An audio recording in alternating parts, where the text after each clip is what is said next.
Welcome to the Cinefied podcast. This is the show where we enlighten you on what film to watch next, whether that be on the big screen or at your own home. This is one that I feel like both me and my guest today, Chris, will agree that you should probably wait for it to come home. But let's get to the guest. Thank you so much for being on here. This is GorTheMovieGod, Chris. I am so glad that you were able to come on. How are you doing? Of course. I'm doing good.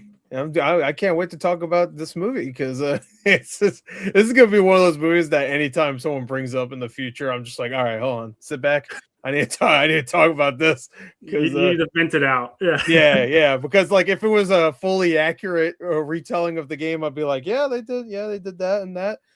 Because they decided not to do that, I'm like, all right, sit back and relax. I'm about to tell you a story. But yeah. Well, the director from the 2006 one is back here. And I guess let's just start. I personally have only seen bits and pieces, or if I have seen them, I don't remember the first Silent Hill or Silent Hill Revelations. I have more memories of Silent Hill Revelations playing trailers over and over when I was in high school than the first ones. So what is your history with the films first, and then we'll go into the games? I watched the original one. I didn't watch it in theaters, at least I don't think so, but I saw the original one. I remember seeing the trailer for that a lot on like DVDs at the time. And I was like, I already knew it existed, but I didn't really have like an internet at the time. So the only way I could watch trailers was either in theaters or on DVDs. And I remember seeing that and I was like, oh my God, I didn't even know they made a Silent, like I knew there was a Silent Hill movie. I didn't realize it was already out on DVD at that time. I was like, oh my God, it's out. And I remember like going to Blockbuster and trying to find it, and I remember it being kind of hard to find for some reason around here. But eventually I got it, and I loved the first movie. At the time, at least. I wasn't like huge into the franchise at that point. When it comes to like all the lore and all that stuff, because these games get crazy with the lore. But I played the original game. They're some of the scariest games you could possibly play. Like they're terrifying. But I think they did a pretty good job with the first movie. I think it looks right. Christoph Gans, of course, or Gaines, I don't know how to pronounce his last name, but he's of course, the director of the first one, and I think you could tell he understands what Silent Hill should look like. Mm-hmm. And for the most part, he understands like the writing and all the cult aspects. There's a lot of cult stuff in the first one, and as we'll get to this one, there's some cult stuff in this one, which we'll get to. But the first movie looks good. I remember the effects being pretty good. Whenever they had to use like practical effects, it looked fairly decent. There's a couple things that are like, if you know the lore, you know that this shouldn't be in here. Like Pyramid Head, the Pyramid character, should not be in the first movie if it's based on the first game, because that's a character that's meant for James. Okay. Our character of Return to Silent Hill, of course. And same thing with Silent Hill Revelation. We don't need to talk about Revelation too much. That movie. No, we'll talk about it. Just out of curiosity, I'll just start there. We'll dive deeper into like creatures, but you're saying that Pyramid Head is purely a Silent Hill 2 thing? Yes. Like the game? Yeah. Okay. Well, I mean, later on, they started making more Silent Hill games that were just like cash grabs. So it's just like, well, we got to put Pyramid Head somewhere. But he's like the most iconic thing from Silent Hill, I would say, is Pyramid Head. He's kind of like the Pinhead of Hellraiser, because it's an ensemble piece and everybody centers on Pinhead. Yeah, Pinhead is like, even though he's in the first movie for 3 minutes, he's the guy you remember the most. But yeah, Pyramid Head is like that. But Pyramid Head is again, we'll get into it more because they touch on it a little bit in this movie, but he is a James-centric character. There's a reason why he looks the way he looks, and there's a reason why they do that zoom in the movie and it's him. You're like, what? I'm sure you're like, what the? Okay, I get it's him. All right. There's a reason for all that, and it is for sure a little confusing as someone that has not played the game, but it made enough sense. It was like, all right, I mean, it's its own demon or whatever. I guess you could just kind of like, whatever. Yeah. So let's just dive into the premise real quick, and then from then on out, it's spoilers all through. So if you I'll get to it. Sorry. Actually, I do want to say one thing about Silent Hill Revelation. I'm sorry, because I did say I didn't want to talk about it, but it is real. It's really atrocious, and it's hilariously bad, though. I want to say it's a really good B movie. Silent Hill 3 is also a great game. I love Silent Hill 1 and 3. 2 is the best, in my opinion. 4 is also great, but they never made a movie about 4. But 3 is a much simpler story than 2, so you could make a movie where it's just like, all right, you go down the hall and collect the item and go over here and open a door or wherever. It's a lot of puzzles and stuff in those games. But that movie is so laughably bad, and just, I don't even know how else to describe how horrible it really is.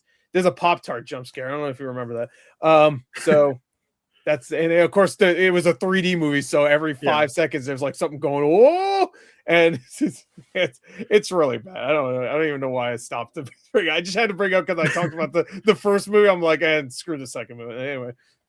Well, just because this is coming out during one of the worst opening weekends of, well, definitely the year so far, but of recent memory, and that's due to the weather. For those listening afterwards, there's really bad weather here in my neck of the woods in Ohio. And then Chris, I don't know if you want to disclose where you're from. Oh, yeah, New York, it's fine. Yeah. New York. But it's not a good time to go to the movies, and it's opening against Mercy, which is also highlighted as a 3D spectacular that is to be seen in IMAX, which I've seen the film. It does not need to be seen in IMAX. I think it's a fun, stupid time, but it's not worth 3D or IMAX. So that's we just brought up 3D. So yeah. It's so funny because like I didn't see the movie, and I don't even know if I will see Mercy. But like every time I watch the trailer for that, it was like, you have to see it in 3D. I'm like, is he in a chair the entire time? Like, why do I have to see it 3D on the screens? The 3D, there's moments in the film where he's in the chair, but it's AI, obviously, so his surroundings are like built up around him. Like Minority Report almost, like with all the screens. Yeah. Mm-hmm. So Yeah, that's the reason to see it in 3D. Don't agree, but that's my recommendation, and not go out to the theater and see Mercy. But all right. So there's no big giant pyramid head guy that throws the sword at the screen. No, I don't remember it. No. Okay. Well, that is one thing Revelation has over. I can't remember if it's Revelation or Revelations. I have it down as Revelations, but I did not look it up, to be fair. Yeah, that's fine. It doesn't deserve to be looked up. All right. So the plot or the premise, as on IMDb, is when a man receives a mysterious letter from his lost love, he is drawn back to Silent Hill, a once familiar town now consumed by darkness. Yeah. So, like I said, from here on out, we're just kind of diving into spoilers. It may not be like total spoiler of plot points, but it's very possible we'll lean into those because we're going to be talking about the differences between this and the game that Christoph Gans states it is based on. So, Chris, since you are much more of a horror video game person, although I feel like we're in the same boat where you're more courageous than me, where you will actually play the games. I put it in, or I buy something, I go, this is gonna be fun. Like I remember the last one I bought was like Alien Isolation. I bought that and I was like, this is gonna be fantastic. It scared the shit out of me. I was like, nope. That game's terrifying. It's like I probably played maybe 10 hours of that game. I'm like, you know what? I got it. I played like an hour max. I was like, I'm done. I'm okay. I get it. The alien's so much stronger than me, and every time he gets me, he kills me, and then I have to go back 30 minutes. I'm like, I'm okay. You win. All right, so let's just kind of dive into the characters that are in this. It's actually not a ton of characters, even though it might seem like it in while you're watching it, because they do just kind of come and go. But I'm curious. Some of them come and go real quick. I'm like, okay, bye. All right. So let's just kind of go down the lineup and let me know how, just very vague, how accurate are they to their video game counterpart, if they're very accurate, if they're sort of accurate, or if they're just abysmal representation. Right. So let's just start with the lead, James. Okay. James. How is his representation compared to the game that's based on?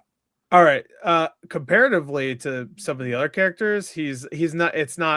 It's not very accurate, but it's a little bit better than some, as we'll get to. But he is of course the main character of the video game. You play him the entire game. There's no swapping to other characters. We are James, so we see everything through his perspective. And for the most part, they do that in the game. We see most of the stuff through his perspective. And yeah, he's a completely different person though for the most part. Like he in the game, Mary exists. He loves Mary. He's coming to the town to find Mary. In the game, they make it very clear that certain things are like not. We'll get into it later when we get into spoilers, because I would have we're to in spoil spoilers. I mean, you can. No, I meant like the full recap. Yeah. I gotcha. But this version is not. It's not James Sunderland from the game. He's much more reserved in the game. He's and I'm talking about both the original and the remake, because there was a remake that came out recently, and they're the same. They're accurate. Like they're both similar enough where like I could say that they're both the same character, the remake and the original version. This, he's just like, first of all, he looks completely different. He like the first time we see him, he's smoking a blunt, which is like immediately not James at all. Like the only time we ever see James do anything like semi, I don't know, not depressing is like is like maybe when he's talking to certain other characters, but for most part, yeah, it's not accurate portrayal of the character at all. He just seems like generic guy, you know, more so than like this like really depressed and very, very disturbed person. Here they try to do that a little bit. It just doesn't come across as I don't know, accurate enough for me. Maybe this whole movie is just a drug PSA where like when he smokes the blunt, it's like all of a sudden everything else after that does not take place, considering how it all ends. Yeah, the ending would make you think that, because which we'll get to. But that might be true, actually. I you know what? That's something that I should have asked Caseohs-chair. You know, be like, is the ending like a PSA because he shouldn't be smoking while driving? Well, first question, Christoph. What? What the hell? What is it? Did you play the game? He states he did, but you know, I believe he did, and he wanted to do his own version of the story. Yeah, 100%. And I feel like that is the case with a good chunk of directors that take on these video game adaptations. I do think that they do, in their heart, like the game, but they ultimately just can't figure out a way to put it on screen in a satisfying way for them. So I even saw people say like on Twitter, like how hard it just should have been an easy layup to do. I'm like, the game is so complex. There's no way you can do every single thing, and especially in a movie that's like what 95 minutes if you don't count credits. Like there's no way. Like this would have to be a mini series to get every single thing correct. Because you're already getting rid of most of the gameplay, because you just can't do that. We have a little bit of it here and there. He hits a couple of the nurses and stuff, and there's no puzzles at all in this. Not a single puzzle in the entire game, or in the entire movie. But you just couldn't do that. So like you have to really like tighten things up. So I understand why certain reveals for certain characters are there, but it's still not entirely satisfying. I guess we'll get to it when we get to the characters.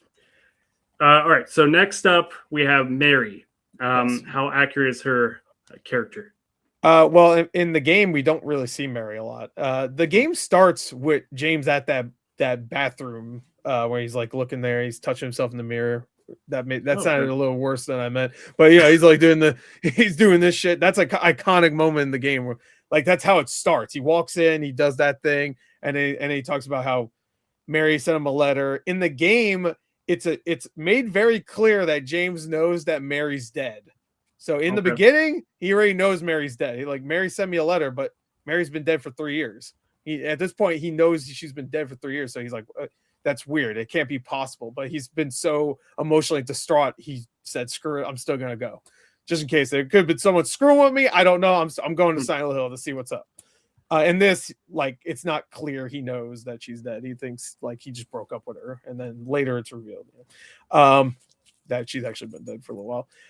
But, Mary is not fully accurate because we don't know a lot about Mary. She's important. very important to the story, but we don't know too much about her. We know she was sick. We know she loved James, and that's about it. I mean, we know a little bit more later on. We know that she was sick. Her and James didn't have the best relationship before she passed, but like for the most part, we don't really know too much about her. Like, we learn more about her through the character Maria a little bit, and through James and how he talks about her more so than actually see her. In this movie, they 100% just say, well, we're gonna go through backstory. They're gonna talk about the cult aspect, which has nothing to do with the game. The cult thing is not in the game. At least with the cult thing you said comes up in later games, right? Or am I wrong? Okay. Yeah, the other games have cults. And to be fair, Silent Hill 2, I think, does reference cults here and there, but not regarding Mary's character at all.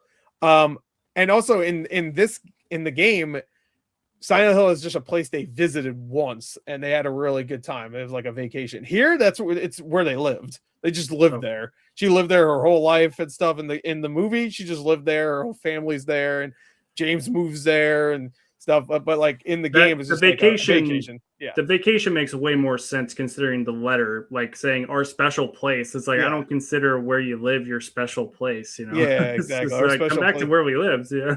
It also makes no sense because it wouldn't be his special place anyway because he hated the place towards the end. It's fucking a cult, and they're doing weird like eating her, but not really like rituals. Yeah, I don't know what was happening there, but we'll just run down real quick because we do want to dive into more of that kind of weird stuff that's in the film. Yes. So I've heard the next couple characters are very much kind of butchered compared to the last two, which is Angela, who he meets when he first enters the I guess city town. How is Angela so much different here than the game?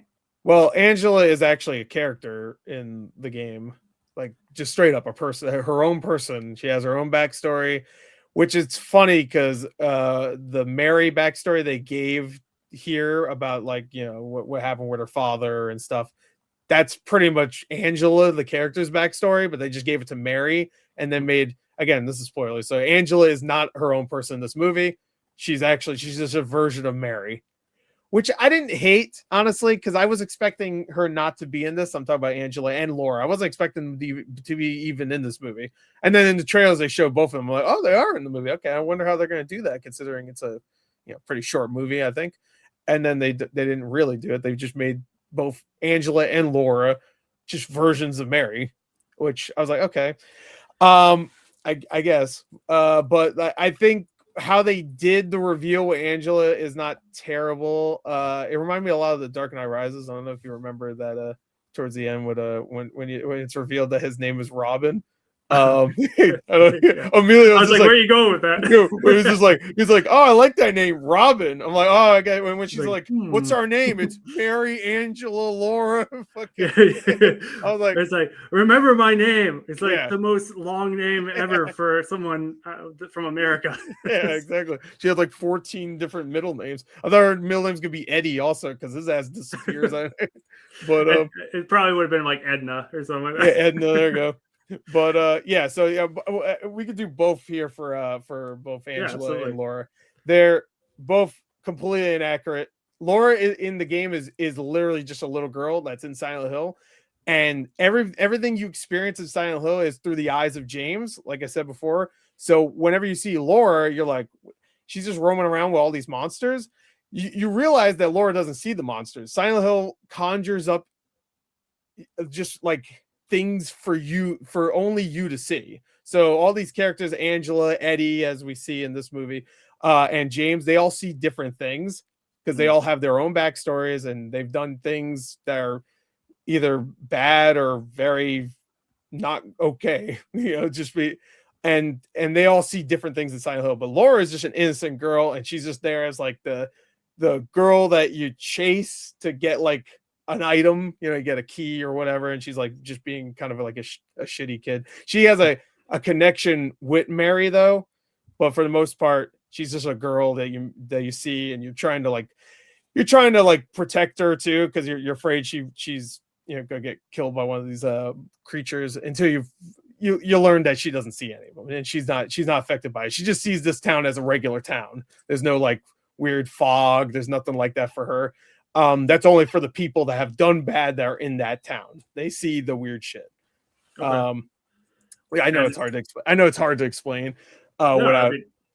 Yeah, I think you're doing a pretty good job considering my zero knowledge. So yeah, and this movie would never know this is the case. You'd think, oh, the monsters are just a thing that's there and everybody sees them.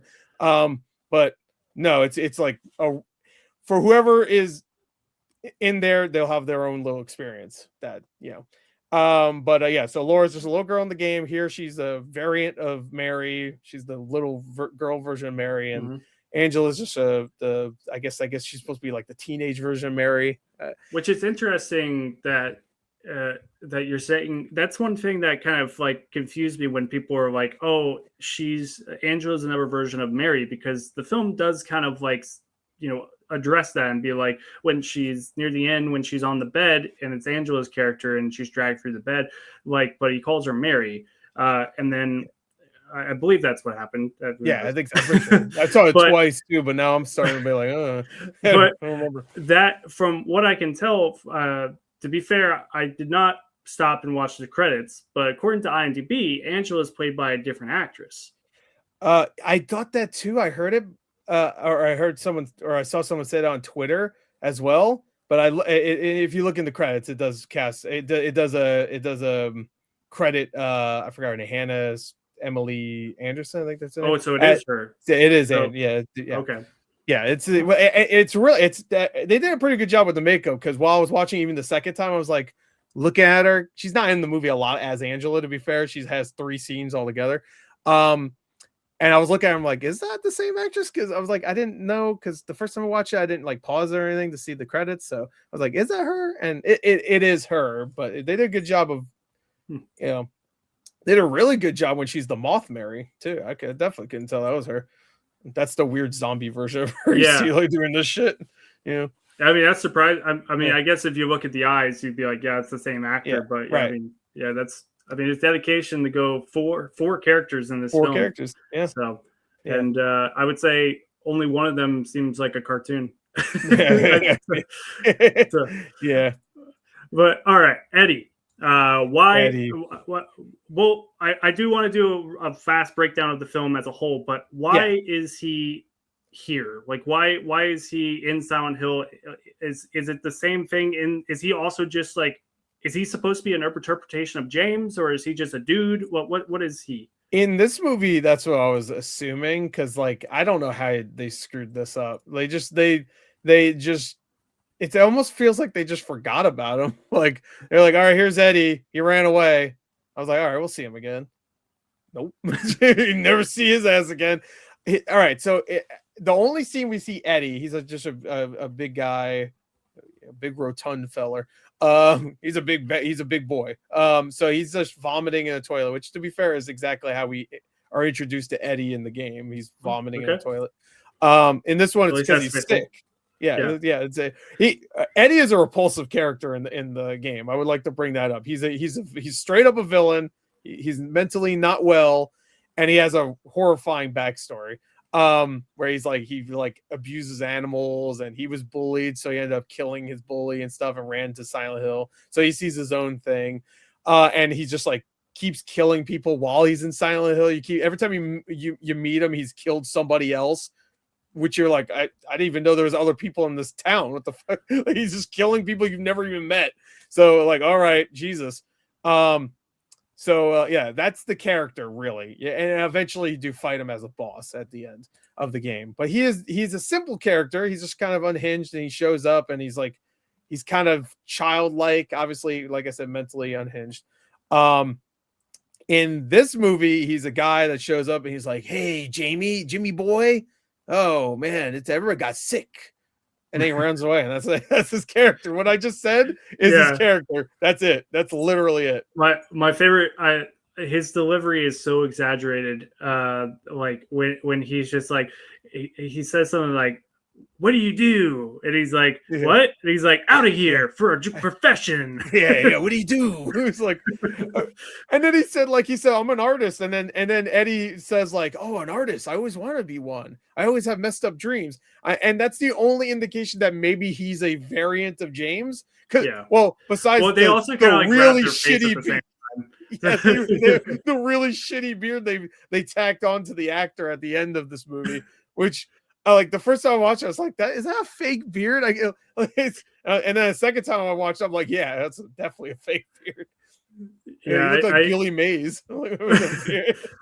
On first watch, I feel like I just wasn't paying attention too much at that point, and then so I was just like, yeah. And then the second time I was like, yeah, the whole time I was because I recorded my reaction to it, and I'll that will definitely get posted one day.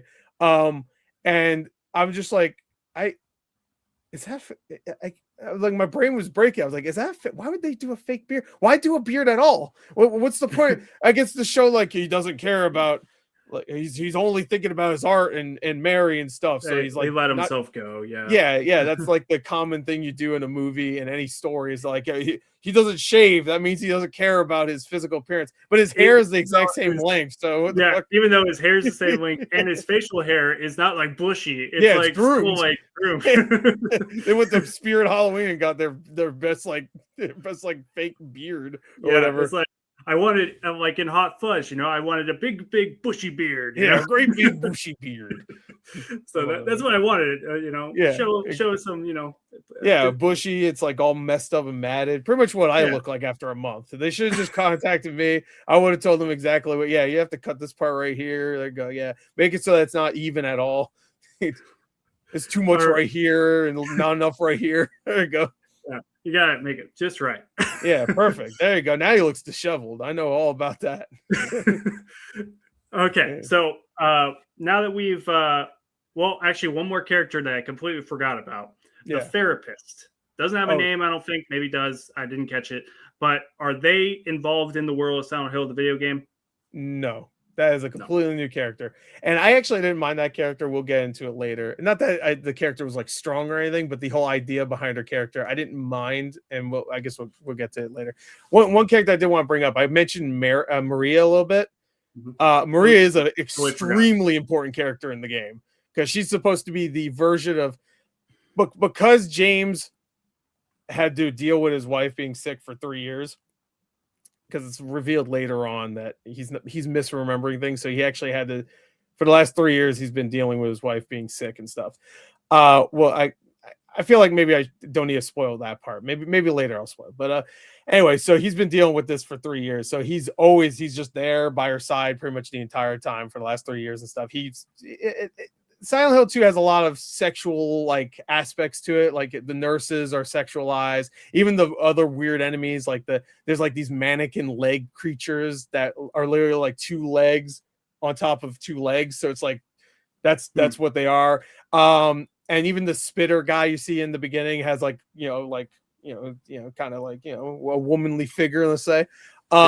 Very sexualized stuff. In this movie, it has no place. It makes no sense why everything's like sexualized. There's even like the mannequin thing that Pyramid Head beats up at one point that is caked up. It's like, I was like, what? Why? Like, it would make sense if there's a reveal in this where he's been sexually like repressed because he's dealing with his sick wife, and of course he wants to be faithful, but he's been dealing with it for 3 or so years. That is a big reveal in Silent Hill 2, the original, that he's just sexually repressed. So all these weird creatures that are being popped up in Silent Hill are imaginations of his brain that Silent Hill, the world itself, is using to fight him. It's very strange. It's very hard to explain this stuff without it sounding insane. But like Silent Hill itself is like, the town itself is like a demonic entity that takes your I guess your imagination and creates things from it. So like, you want some sexy ladies? You've been in a hospital a lot for the last 3 years. Here's some creepy looking nurses you have to fight now who are sexualized. Oh, you like legs? Here's a bunch of legs you have to fight and stuff. That stuff is in the game for a reason. fan service, and also, Mhm. also for the story reason. And this has no purpose whatsoever. So Maria is a big part of the game because of that. Okay. It's a sexualized version of his wife that he kind of wanted after the last 3 years. Like, oh, it's Mary, except she's, a little more what would be a word, the promiscuous or whatever we want to say. Yeah. Sure, that's a nice way to say it. But she is that character in this movie, I guess. But like, again, there's no point because there's no reveal that James was like, I just wanted to be free, and like I wanted to, be a young adult man again, go out and like, do stuff, but I've been stuck here for 3 years.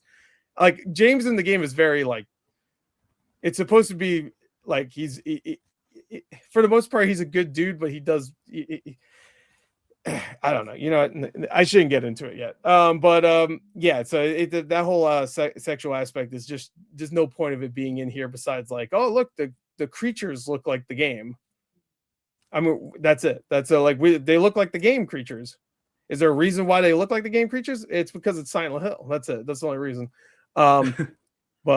Yeah, so Maria is that character. She is completely misused in this, I think. The second time I watched it, I realized, yeah, she's like completely misused because she shows up very late into the movie. Like, I think I'm maybe 45, 50 minutes into the movie. Yeah. And she acts like Maria. She's, she's a little bit more, I guess, forward, than Mary. She curses a lot, and I think she makes a couple of sexual references or whatever, but for the most part, she just looks like Mary.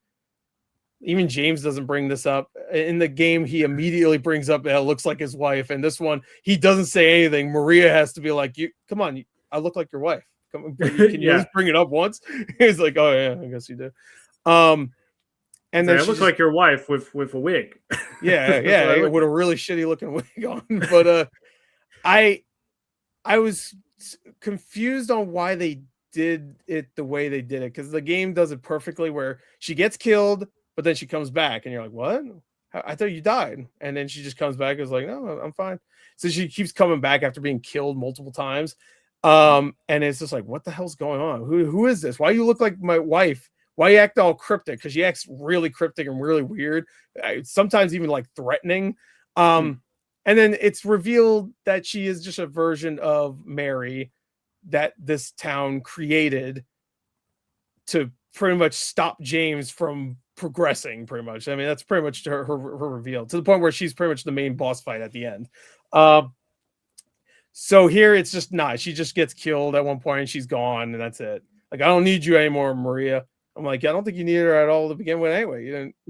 You barely even talk to her, and there's like no relationship there between you and this version of Mary. And then she disappears, and then we just move on. And then the other Mary reveals. I know I'm going on way too long with this stuff. No, you're good. Yeah. So let's just do a quick rundown of kind of like the bullet points of what I remember from my watches, and then just kind of see how we feel about it. Me as just a horror moviegoer, and then you as much more involved in the gaming world. So the film begins, as you said, he's smoking, he's driving recklessly, and then he almost crashes, ultimately has a meet cute with Mary and him, where she kind of introduces to him, this is my home, this is Silent Hill, from afar, and she misses her bus because she was going away, and for whatever reason, because James is there now, she decides to not go with him to where he said over the pass. I'm going over the pass. I'm like, but so is that towards Silent Hill or like away? I'm like, I have no idea. Hey, the second time watching it, that was very confusing when like she's just like, go on. I'm like, just close the because the bag keeps opening. I'm just close and get on the bus. Like, whatever. Like, what they should have did was make it to begin with. Yeah, exactly. I mean, I guess he ran over the thing, so it broke, I guess, but still, like, just bring it on to just close it and bring it on. It's not like your clothes are everywhere and you can't do anything. It's right, whatever. Anyway, so maybe she saw James and was like, wait, hold on. Wait, hold on. Wait, you're kind of attractive. Ooh, wait, hold on. I'll stay here in this city of hate. This horrifying city where monsters are everywhere, and there's ritual cults and alleyways and stuff. I was like, all right. So as you kind of said, Silent Hill, from this point, we kind of see that it's like from afar, it's beautiful. Like it's very like majestic looking, and you got the lake and everything. In the games, do we have, because you said they go on vacation, you have that idea that they have flashbacks of them going on vacation. Do you see it in this shape where it's all like nice and pristine? You do. There's videotapes that James watches a couple times throughout the game, and you do see like almost like home videos of him and Mary together. And it looks like a normal place for the most part. Okay. Yeah, it like you don't see. I don't think you see any other people really. It's just usually them in like the hotel room or like whatever. But it looks like a normal place. It just seems like it was a normal town, and something happened, whether it be all in his mind, like in this movie or not, is up to interpretation more so than anything. But it seemed like a normal town for the most part. Okay. And so then we basically have kind of like the first time in the movie that I'm like, okay, this dialogue's kind of weird, where there's a storm above and she says something like a summer storm in Silent Hill that's rare or something of that nature. And then it cuts to her under the water, which I think the underwater shot was cool. Yeah, it was cool. But I think that kind of dialogue was odd. It was, and I'm assuming that wasn't actually what happened during the moment. I think that's just supposed to be in because he wakes up from a nightmare, it seems like. So I'm assuming that part when the storm happens is the cutoff point for what actually happened, I would guess. You know, and that was just like, oh, now it's getting weird. It's the nightmare version of the meeting he had. And it's supposed to signal that because she didn't get on that bus and she didn't go on that bus, is that it's raining. That's a bad omen. She made the wrong choice. I guess that's what. That's. I mean, that's a pretty good guess. I mean, I didn't have any idea. Does rain have something to do with this city? But I'm like, it's bringing the fog. I can't even remember if there's any moment where rain even happens in Silent Hill 2. I don't think so. I mean, it gets dark. It's very, very dark at times. But I don't think rain. So then he, as you said, Chris, he kind of awakens from kind of a nightmare, but he doesn't like awaken in his bed. He awakens in a bar, and he's like just drinking. Like it's very jarring that's where it's like he was having like, kind of like a daydream or I guess he was so messed up. He got drunk and then knocked out right there. And and it's finishing up his drink, and the waitress comes over. Is like, you gotta go, you're done. And then he's just like, okay, and he gets up and he stumbles on a table. The most overreaction ever, where a guy accidentally stumbles the table, and the waitress goes, and then the bodyguards are like, get out of here. Yeah, he immediately said sorry too, like, oh, sorry. Like she's never been like bumped into somebody that's drunk before. Like I'm like, all right, calm down. And then we have like this weird POV shot, which I was like, which I thought was cool. I brought that up in my interview because I was like, I wanted more of those shots, that only comes up one other time which I didn't remember when I asked him the question, but it comes up at the very end when the car.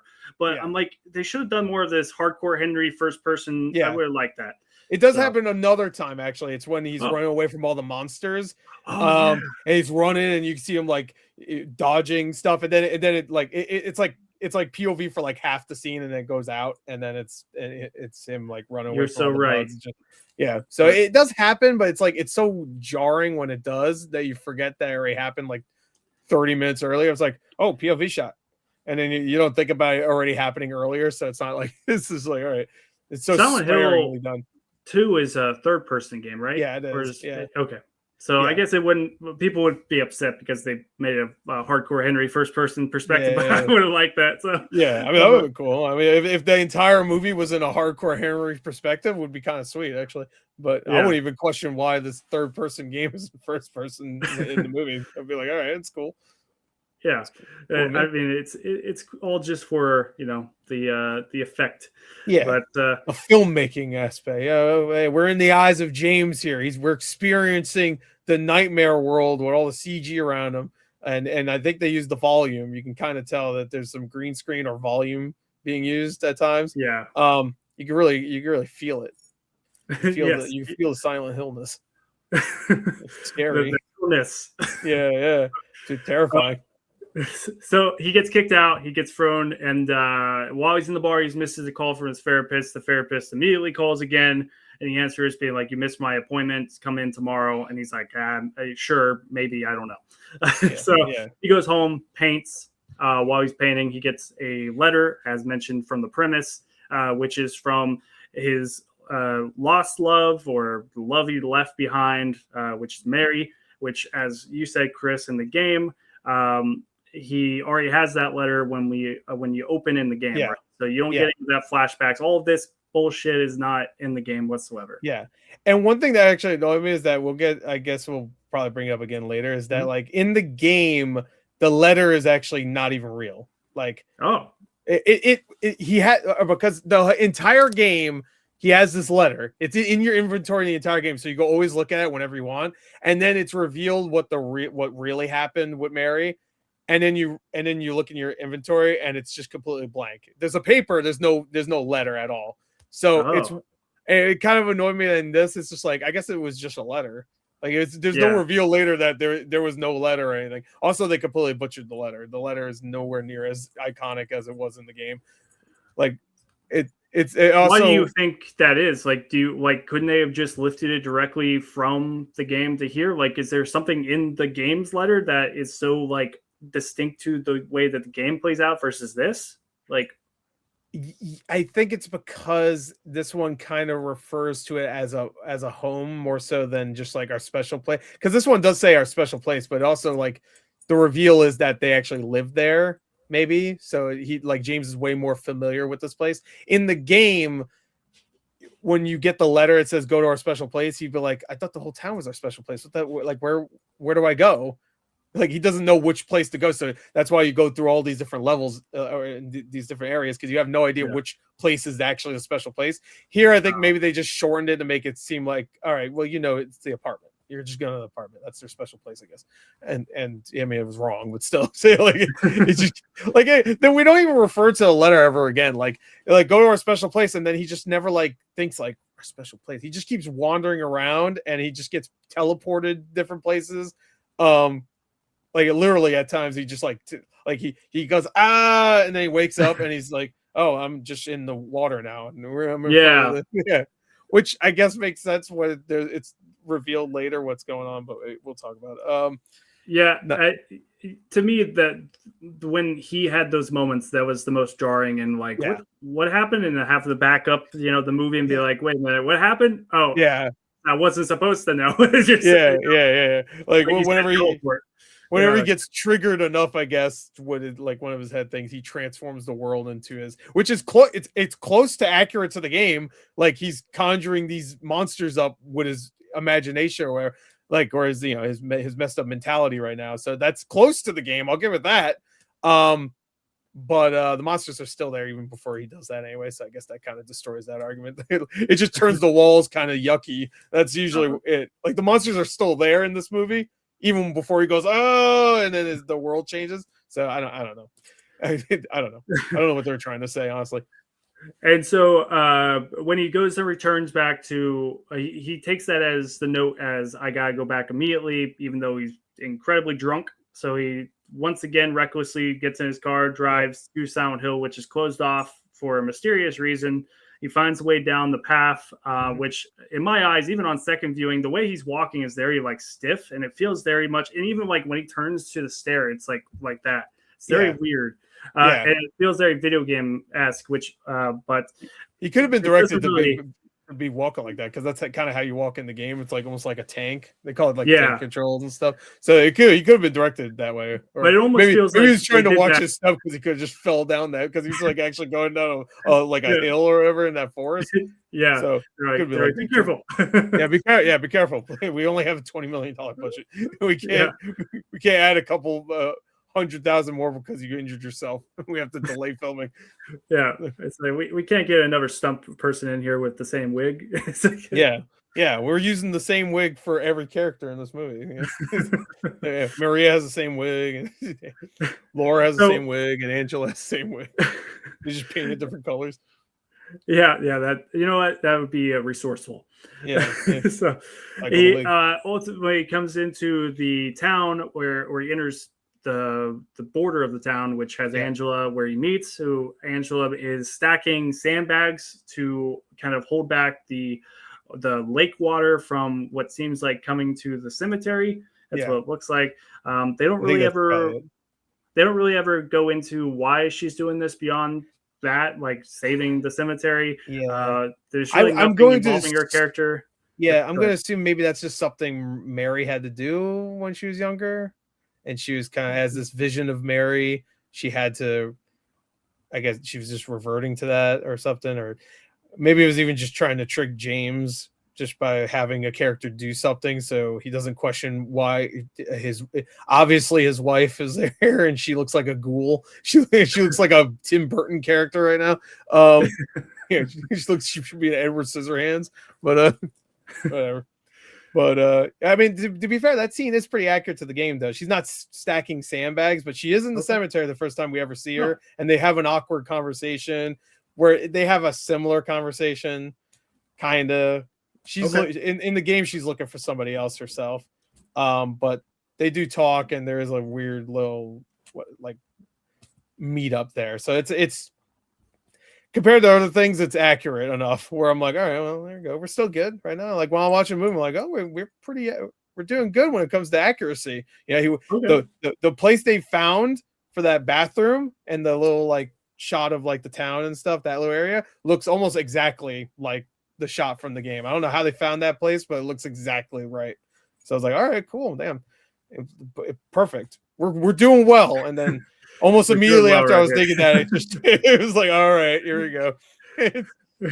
And so she basically says, like, you're not going to find what you're looking for, but come back to me. My name's Angela. If you want to come back to me, I guess, or if you need any help, just like come back to me if you want to. But which I thought was weird dialogue. That's just kind of littered throughout. The dialogue is iffy, but he enters the city, which is very much, I guess, in the cemetery as well. There's ash coming from the sky, which they kind of state was because a fire broke out. Is that correct? Yeah. Fire broke out across the city. And I guess that's just a Christoph Gans thing, because that's not in the game, but that's in the first movie. Like that's why there's like it's so like foggy and stuff, is because the ash and stuff. That's a thing in the first movie, so he kept that, which is fine. I don't that doesn't bother me, but I don't think there was ever a fire in Silent Hill. I think it's just foggy because it's creepy. Honestly, it's foggy because the PS1 couldn't handle open areas like that, because you would have to cover it up so the game doesn't freeze, because they couldn't handle it. That's the only reason why things are foggy in the first game, is because it's like, if we didn't have the fog, this game wouldn't run on the PS1. So put fog, and then it just ended up being like a staple with the game and working out. Like, it's effective. Let's keep it. Yeah. Limitations make things scary sometimes, though. But going into the town, it's abandoned. There's a big gate.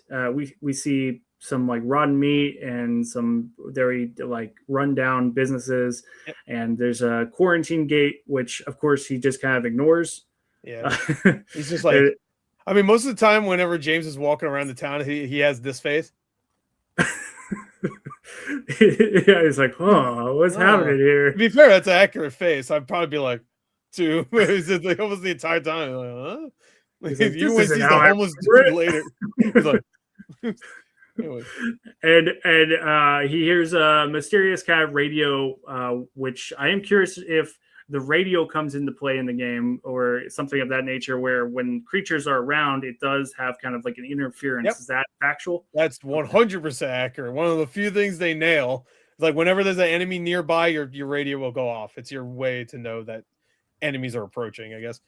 In both the remake and the original, that is the case. You can even turn it off in the game if you want to make it harder for yourself. Well, that seems like not a good option. No. I think there might be enemies where if you turn it off, it might make it easier. I can't remember exactly, but they did nail that. He even says it to Maria at one point. It was like, this thing lights up and makes noises, and then it kind of like disappears later on in the movie. He doesn't really use it that much after that, But it was cool that they had it there. I like that. So, and even the place he gets the hand radio is the same place. There's no homeless guy in the original game. But it's a tunnel. But it was in a tunnel, yeah. So that was nice. Was it it's something that in the game it was kind of like it led you to it, or is it just something you came across? It did it smart where it's not like there's a big arrow saying you have to go this way, but like you hear the radio. There's like almost no like there's audio, but it's like all like almost environmental audio. But then you hear this really loud radio, so you're immediately drawn to there. So it's good environmental like it uses the environment very well in the game to lead you where you need to go without again having a big Vegas sign pointing at it like most games nowadays, or it's just like here's the yellow paint or whatever, like go this way, like even the remake does a good job of that too. Like they change it up, it's in a house this time in the remake, not in a tunnel, but they do a good job in both. And this they did a good job too. He's just like he runs by, he hears the radio, he's like, what the hell's that? And he's like, hey buddy, you okay? There's some random homeless guy there, which I guess was also an imagination. Which has like a millipede running down his face, so it makes me think he's like a zombie guy or something. Yeah. Which makes me think like, wait, okay, so there's creatures here, and you're just sleeping in the outside, dude. There's all these buildings you could be sleeping in. Why are you like Eddie's up there? I mean, he's not at home. Yeah, there's plenty of places you could just like chill out in. Like the whole town's abandoned, no one's here, and you're still outside, like. Yeah, that seems like a dumb decision. Yeah. I would have been out of this place if there was creatures everywhere. And so the homeless man that we are talking about, basically he goes to confront the first human-like being that he sees, and he puts his hand on him, and he turns around because of a noise from the radio, and then the homeless man kind of attacks him, sorta, and just tells him like basically. It's basically just a not a rhyme. I'm trying to think of what the it's a riddle, kind of like a riddle thing. And which is probably the closest we get to a puzzle in this game. But he says something. I honestly don't even remember what he says. Yeah, I mean, it definitely came out like it was something that maybe it's a puzzle, as you said, or something, but it's just like this James isn't going to take time to remember what he just said. So let's move on. Especially what happens right after. He leaves, goes back, that guy's goo on the ground. It's like, what the hell happened? Yeah, I'm like the guy is like safe enough in the depths of the tunnel, and then he's just like, I'm gonna follow James. He's like doing this stuff. It's very confusing. This movie has so many confusing moments. Like if you didn't play the game at all and you don't have any, like if you're just a random person, you're like, I know what Silent Hill is. I see a movie once every 5 years. Let me go see this movie. You'll be like, what the hell is going on? But there's definitely moments like that definitely I was just like, that was cool, but I don't know why. I mean, it gets way more confusing than that homeless guy that gets spit with acid. That's very true. And so this is kind of like our basically James is lured over to kind of like a nightclub type location. Is that in the game?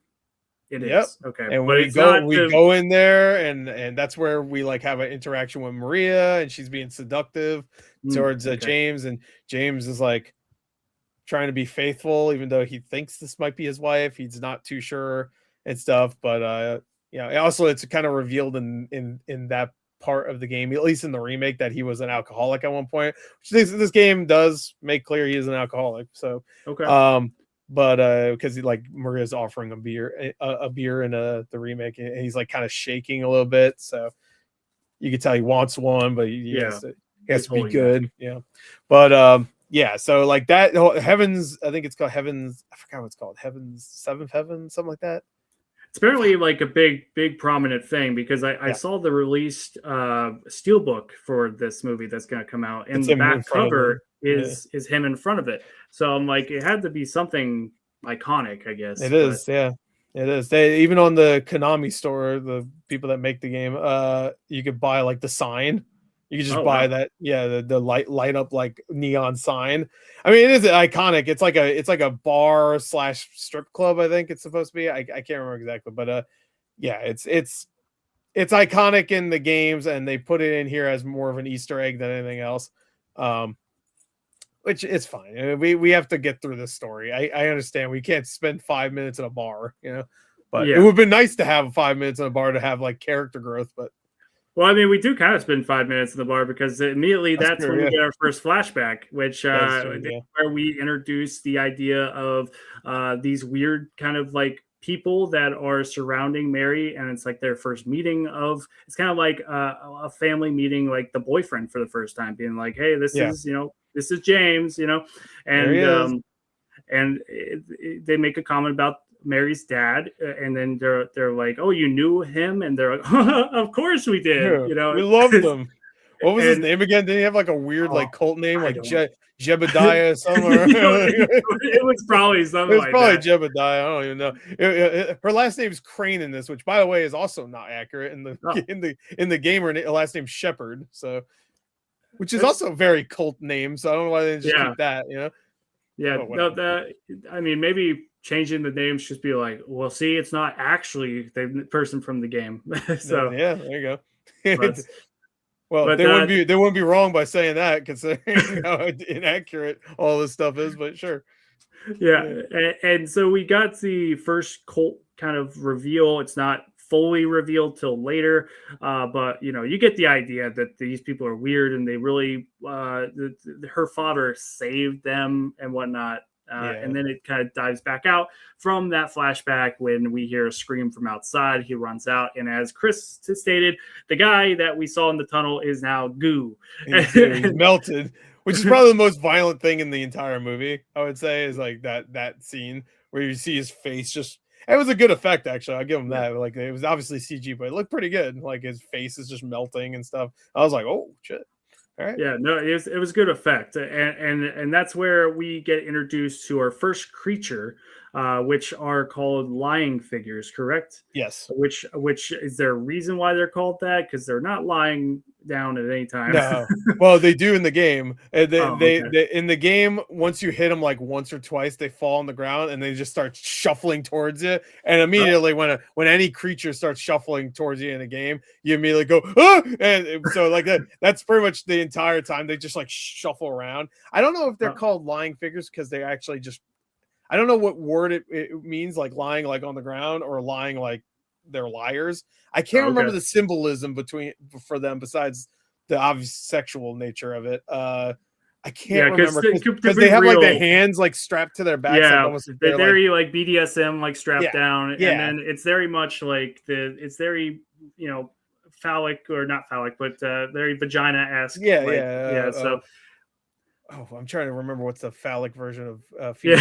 Yeah, there's a word, and I'm like, what is it, like yonic or something? Isn't it like I swear there's a word. All right. It's not used enough because I don't know it. I don't know either. But so we get kind of like our first bit of the CGI might not be as good as it's been so far at this moment, when all those lying figures are revealed, when a siren goes off, and James does, as Chris has mentioned a few times, he holds his head and he goes, and it's revealed there's a ton of these lying figures all around him, and they are just spitting acid as he basically runs frantically through to pretty much nowhere. He's just trying to escape and stumbles. He comes across these kind of like weird bug creature things which are also in the game, to be fair. There's like these little bugs. There's never a giant horde of them, but there are the bugs with the little weird faces and stuff. So I would imagine in the game, like I don't know if you ever played what's that name? Stray, the cat game. But it's like where the cat's running from like the rat. I think there's bugs like that. They're like trying to like kill the cat. I think so. Yeah. Bugs or swarm of things. Yeah. I know you're talking about. Kind of similar to that, and like I imagine in a video game like this where you got to run, it's like, and you can't really look back because that's going to hold you back. That's a bit of tension building. But okay, so those are there, but this is not an actual factual moment in the game. It's just something that he wanted to put in, be like, see, two creatures in the timeline of 5 minutes. So, there's a part where you have to run and get the hell out of there, but there's just a bunch of lying figures trying to get you, more so than the bugs. Like there's a part where you have to run to the apartment, so that is, I guess, accurate. But like the bugs, he just wanted a big CG bug pile. I think he's like, I need a big bug pile. James. so they can just ram themselves into the door, and you get a weird close up of the bug face. Yeah, it was really weird when he killed one of them, and we get the close up of the bug, and it's like dead. Like I was like, all right, that makes him scary, like a fucking a cartoon character. Yeah. One part I thought was really funny is when he's running away from the bugs and he gets to a fence and he almost acts like he doesn't know what a fence is. He's like, oh, just climb like, you can just climb over. Just climb it, bro. Like, come on, man. You're like what, like 150 pounds? Just climb up it. It's like this big, this fence. Just climb up it.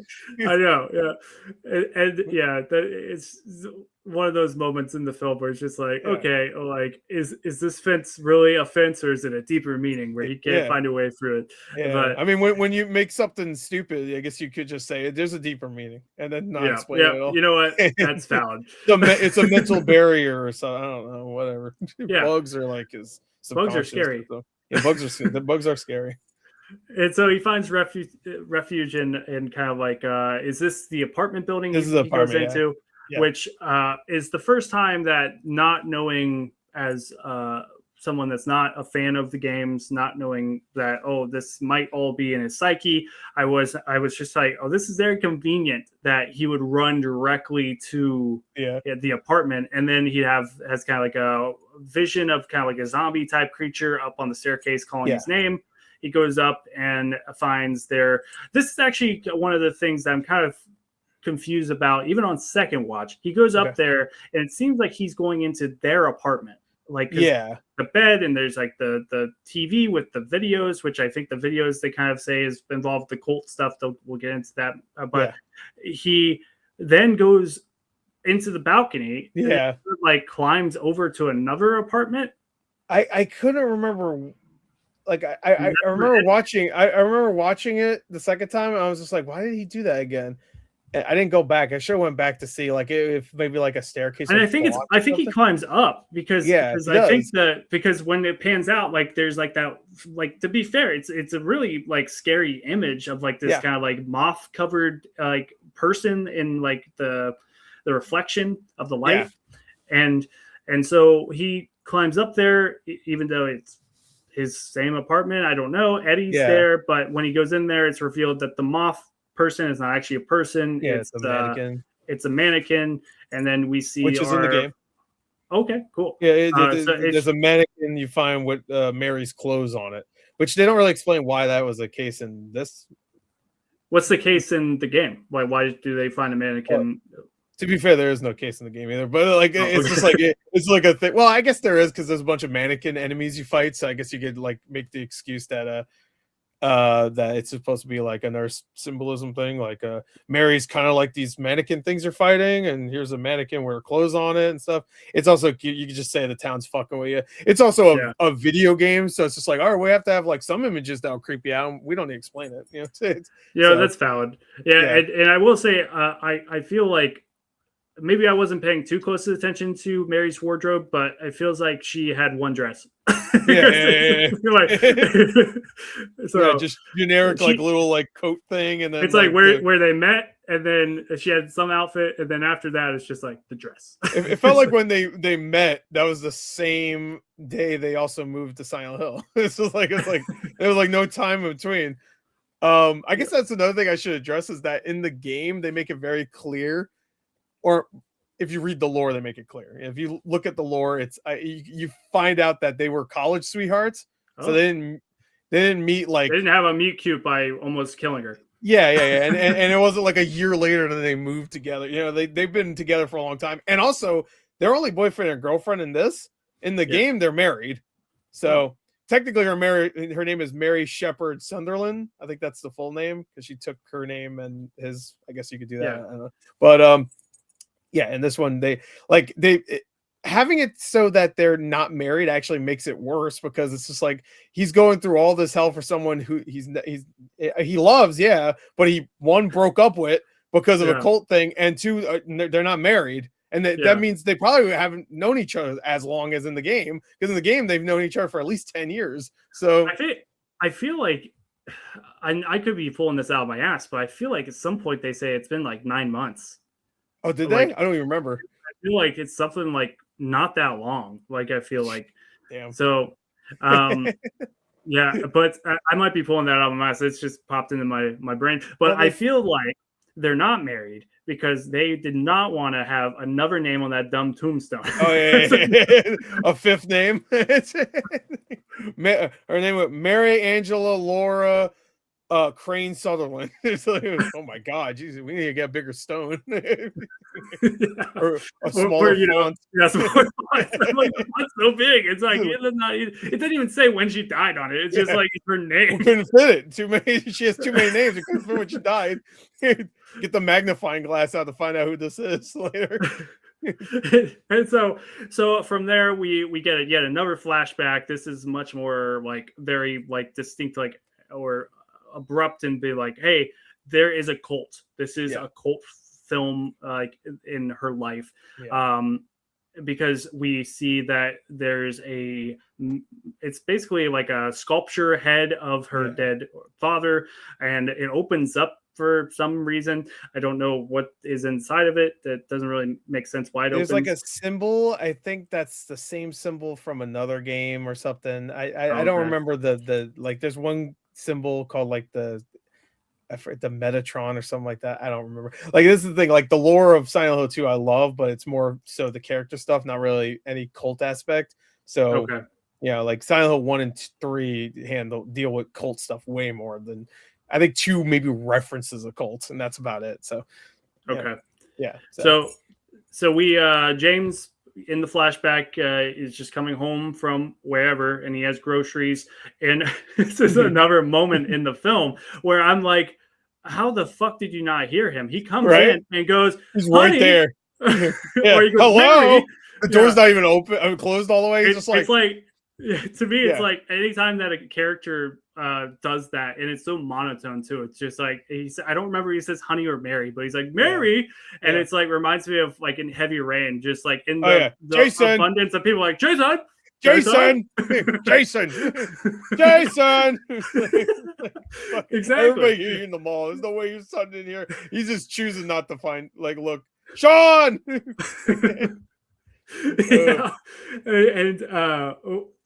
And there he goes, and after that loud introduction creeps up on them. They're having a meeting, they're whispering. It's not even like they're partying and whatnot. There's no music or anything. They would have heard him, and they're like, love is a dangerous thing, it sucks you in, you gotta stay focused on whatever the hell we're doing. Shit. They're just like so stay focused on our mission. We gotta have to put blood on you and pretend to eat you or some shit. Like, normal cult things. Normal cult things.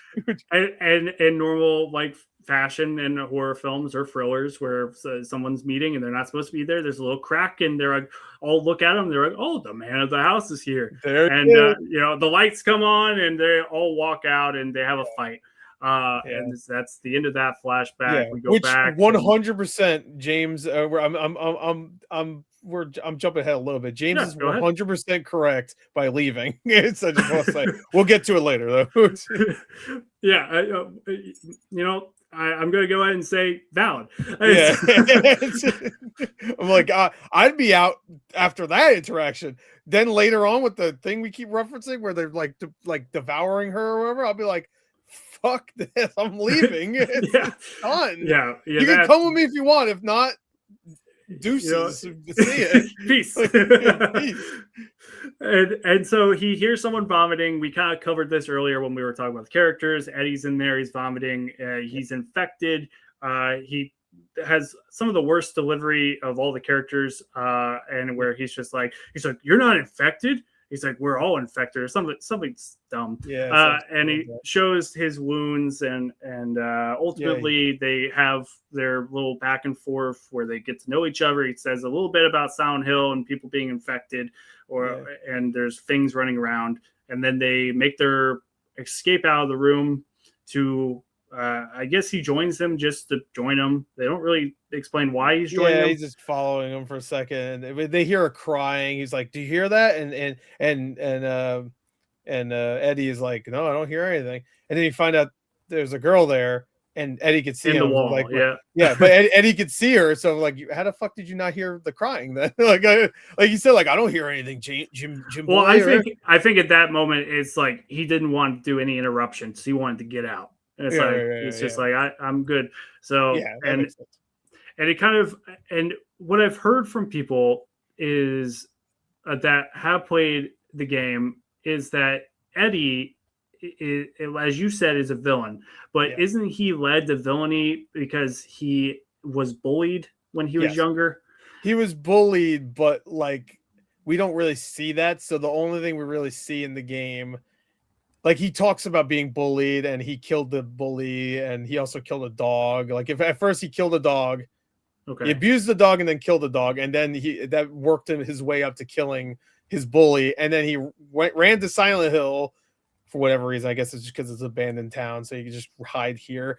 And then along the journey, he's killing other people and stuff, like actual people. You'll just see like dead bodies, like of people. Okay, so he's not a Silent Hill like resident, like he's not from there. No. They like I don't think anybody has ever lived at Silent Hill at this point. I think like every character you've ever like introduced to in the Silent Hill games are like, yeah, I don't know, I'm just here. Like, did anybody ever live in this fucking place? It's like a purgatory, basically. Yeah, pretty much. That's pretty much what Silent Hill is. Like, it's a real town. People know of it. I think it's supposed to be in like, I can't remember what state. It's supposed to be in an actual state. It seems like Wyoming or Colorado. Yeah, I think it's Wyoming. I think you're right. It might even say that on the Wikipedia or the wiki. It's probably on those postcards they've been giving out. Oh yeah. I didn't go to theaters, so I didn't get one, sadly. you would have put it on the wall behind you, man. Yeah, it would have been probably right here, there, here. Sad day. Maybe I have to go buy one on eBay. Who knows? Maybe Cineverse will send you one. For one of their few glowing reviews of the film. There you go. So it's not that bad. 6 out of 10. Yeah, it's better than the 0.5 out of 4. Oh yeah, dude. People really hate this movie. I mean, I'll say this: cinematography wise, even some of the effects and some of the acting is enough for me not to say it's what would that translate to, like a 1.5 out of 10 or something like that? What would that be, like a 1? Just because the effects are good. I would say the I thought the cinematography was pretty good in this. Actually. Well, the cinematography is good. I would say, I mean, if you can't get down with the characters or the plot, and then the only thing that's good is the middle of the road effects, and then the cinematography and set design, I would say like at max, like if that's all you get out of it, like maybe like a 10, maybe. Well, I was gonna say a 5 at max, but maybe max. Yeah. But maybe I'm kind of, but then again, I'm coming at it like I can get from people that are like yourself that are more into the games or are more aggravated at this film, and that's why they're giving it so low. But I think from like a quality perspective, like even like one of my friends from here in Ohio, that like I saw their review and they gave it such a negative score, and they don't play video games at all, and they're just like, I think their poll quote was is this a movie? Because it does not feel like a movie or something like that. It's so hard for me to separate the game from this. Like while I was watching, I'm like, it's competently done at times, but it's also like I have such a crutch because I know the story of the game. So when they're explaining these things and showing these things, I'm like, it's kind of like the game. I understand where this is going because I played the game, but if you have no idea, I wish I could erase the game from my brain just for one day so I can watch this movie again and be like and see if I understand anything that's happening. Like, were you equally kind of I guess maybe going into this film, not the one we're talking about, but the film I'm about to bring up, you kind of had the knowledge that it wasn't going to be an adaptation directly, but were you also kind of like pissed off of like Until Dawn? Like where that I didn't even see Until Dawn, but I watched the trailers and I watched people talk about it. I think Until Dawn, the game is fun, but it's not like one of those games where I'm like, this is a story that's like the reason why I play games. You know what I mean? Like Silent Hill 2 is legitimately one of the best stories in video games, period. So that's also kind of a shame that we get like a low budget, like kind of, I don't want to say slapdash. It doesn't feel slapdash, but it feels like almost amateurish way to retell that story with this movie. which I don't expect. I didn't expect from Christoph Gans because like I love Brotherhood of the Wolf. That's another movie he did. That movie's great, and it has a really good story with great characters. That was I think his first movie. I want to say it was his first movie, and that was such a great like return. And I could be wrong. I think he wrote it too. I would have to look. I'm not sure. I believe every film he's done, he either wrote entirely or co-wrote. Yeah. I think so. He Like co-wrote this film, this he one, co-wrote. Right? Yes. Yes. So. It feels like there's a lot taken out of the movie. Like they filmed another 30 minutes that's just not in the movie now. They had to cut it out for whatever reason. Maybe distributors were like, you got to shorten it up, bro. It's a horror movie, 90 minutes. I was like, all right. Well, it's very possible. Terrifier 2 could be 2.5 hours long, but I guess Silent Hill fucking 2K. but even with Terrifier 3, they're like, you got to shorten it up a little bit. Yeah. Right? 2 hours and 10 minutes. We'll give you that. Which I mean, to its benefit, apparently it worked really well since it made $100 million against like a $2 million budget. So. Yeah, and it was fun. I'll say this: the Terrifier movies are better than this movie, that's for sure.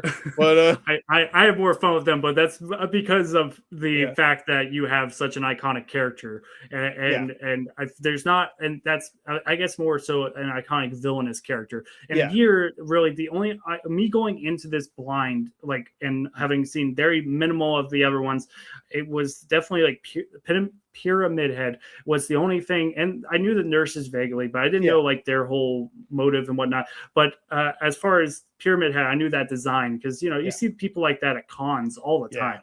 I mean, it's an awesome design. Like even if you don't find it scary, at least you go like, that's really striking. Like it's just like it's either they go full shirtless, which is from the first movie. He usually has like a thing on, like a little, like almost like a wife beater usually, or he's just completely shirtless with the pyramid thing on, and he has a big ass blade and stuff. It's a striking design, whether you think it's scary or just like cool or whatever. Like most people think Pyramid Head is cool more so than scary until you play the game, and then he's like he's stalking you like at parts, and then you're like, oh no. You're like, ooh, no. But all right, let's drift back into the story. The story is we've gotten past a majority of the big bullet points, and then it just kind of gets confusing from here on out. Yeah, so we had the flashback with the cult again, where they're and then we meet Eddie, and then the little girl in the hallway, and then Eddie and him. The reason why I brought up if he was a bully is because he does beat the shit out of James for calling him an asshole. Yeah, that does happen in the game. He doesn't beat him up, but if you like insult Eddie, he goes fucking kind of crazy a little bit. I guess that's in there, but like, I can't give them credit for just like any person would probably be upset if someone got called an asshole. You know what I mean? Like, yeah. Like, I don't know you, dude. Yeah, it's like all I've done is throw up and talk to you. yeah. They did have like there was like a almost like they've known each other for a little while at that point. Like he's like, we gotta go, Jimbo. I'm like, we literally, or Jimmy Boy, or whatever he said. Jimbo, gave him a nickname. But it was just like, come on. I literally met you 45 seconds ago. Talk to me. Like I met you around the corner, actually. Yeah. At hour 3, you can start giving me nicknames. We're not even at minute 2. So Eddie scares the little girl away, and there's more of the interference type noise that causes him to have a freak out, have James have a freak out, and Eddie then beats the shit out of James, runs away, and Finn on Eddie's storyline. No more of that. Yeah, he had to go back to his home planet. So why introduce him at all? Who knows? They should just cut him out of the movie, honestly. Yeah. Maybe you said his acting wasn't very good. Maybe Christoph Gans was just like, we don't have time to recast. Scratch. He died off screen or so. I don't know. Yeah, maybe that's why they put the beard on James, so people could be like, but put the fake beard on so they think maybe he's Eddie or something. Talking about the Terrifier a minute ago, it's like just like the ripped off the Santa beard. Yeah, exactly. That looked more realistic though. Fake beard in this. So this is our first encounter with Pyramid Head. Pyramid Head, I did not mention that there is a restriction that causes him not to get to the girl. There's a gate randomly positioned there, which that's in the game. No reason why. Oh, really? Okay. Yeah, is there a reason why? Because it's an apartment building. Why is there a prison gate? No, there's no reason. That one I can't explain. Really, there's the first time you see Pyramid Head, you're actually trying to reach for a key, and Laura, the little girl, is acting like an asshole and kicks it away, and she's like, "Aha!" and then runs away. And then Pyramid Head shows up, and you're like, "Oh no!" and you have to skedaddle. So hide in a closet, which is what happens here. But got it. Let's just jump to that. Pyramid Head ends up breaking through the gate, chasing after James, but not until James runs into a room with a bathtub where there is a corpse of his possible wife, who then basically her head just completely falls off, rolls towards him, and then the eyes blink or something. Like look at him or something like that. Yeah, and he freaks out. The body comes out of the tub, and it kind of forms into a spider-like creature where it goes backwards and its ass is just completely in the air. And as Chris said, caked up. This is like I don't know what was like. There's a big sexual component in Silent Hill 2, but this one doesn't really make sense why everything is still sexualized. And then this thing doesn't even exist in the game. There's a mannequin thing, but not this one, not this thing. So it looks completely different. And then this thing just shows up as just like, all right. It jiggles and everything. they make sure to show that later when they have like that scuffle with Pyramid Head. So. He shoves the creature on the ground. It's full on jiggling all around. It was hard not to notice too. To be fair, we didn't notice for other reasons. And exactly. And so he basically hides in the closet, as you said, and Pyramid Head and the spider creature thing is following after him, and they have a confrontation where he is hiding all freaked out in the closet. His eyes get all big, and he just basically... I saw several reviews, like I watched Angry Joe Show's review where they talked about it, and he suggests that it's the spider creature is beaten to a pulp. And I think it's just kind of like, all right, he's just like, it's funny because he has a big ass sword and he's like, I don't need this shit. He just puts it down, boom, boom.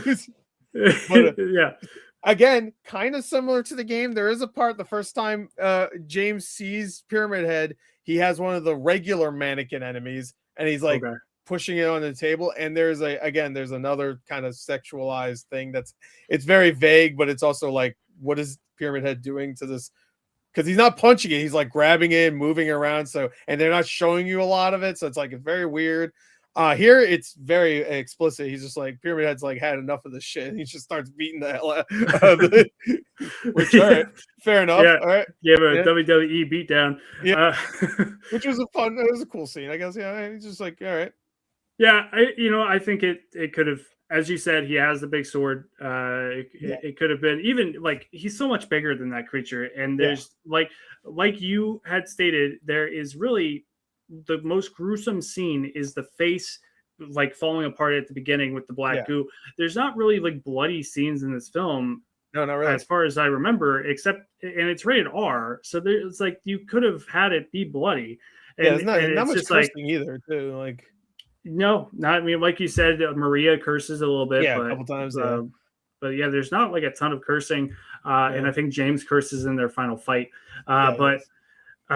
So he basically has another freak out with the siren noise where he holds his head, and Pyramid Head also has the exact same thing, and they have an awkward moment. They're like, together. They're in sync together, which is like, I already know the twist behind Pyramid Head, so I'm just like, you don't need to give people more of a hint of what the hell's going on with Pyramid Head, because they even do like a close-up of the hole that's in Pyramid Head's pyramid thing.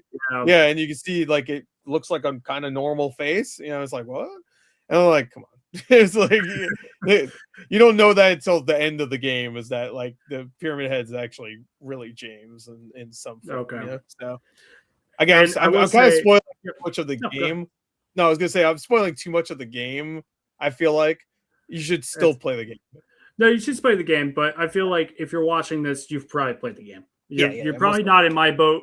You know, you're probably more in your boat, Chris, where you played it, or watch cutscenes and so forth. Yeah, I would highly recommend watching cutscenes if you don't want to play the game, because the game is terrifying. Like it really is. Like it has such a oppressive atmosphere almost the entire time, and it never lets really go, and it just gets worse and worse.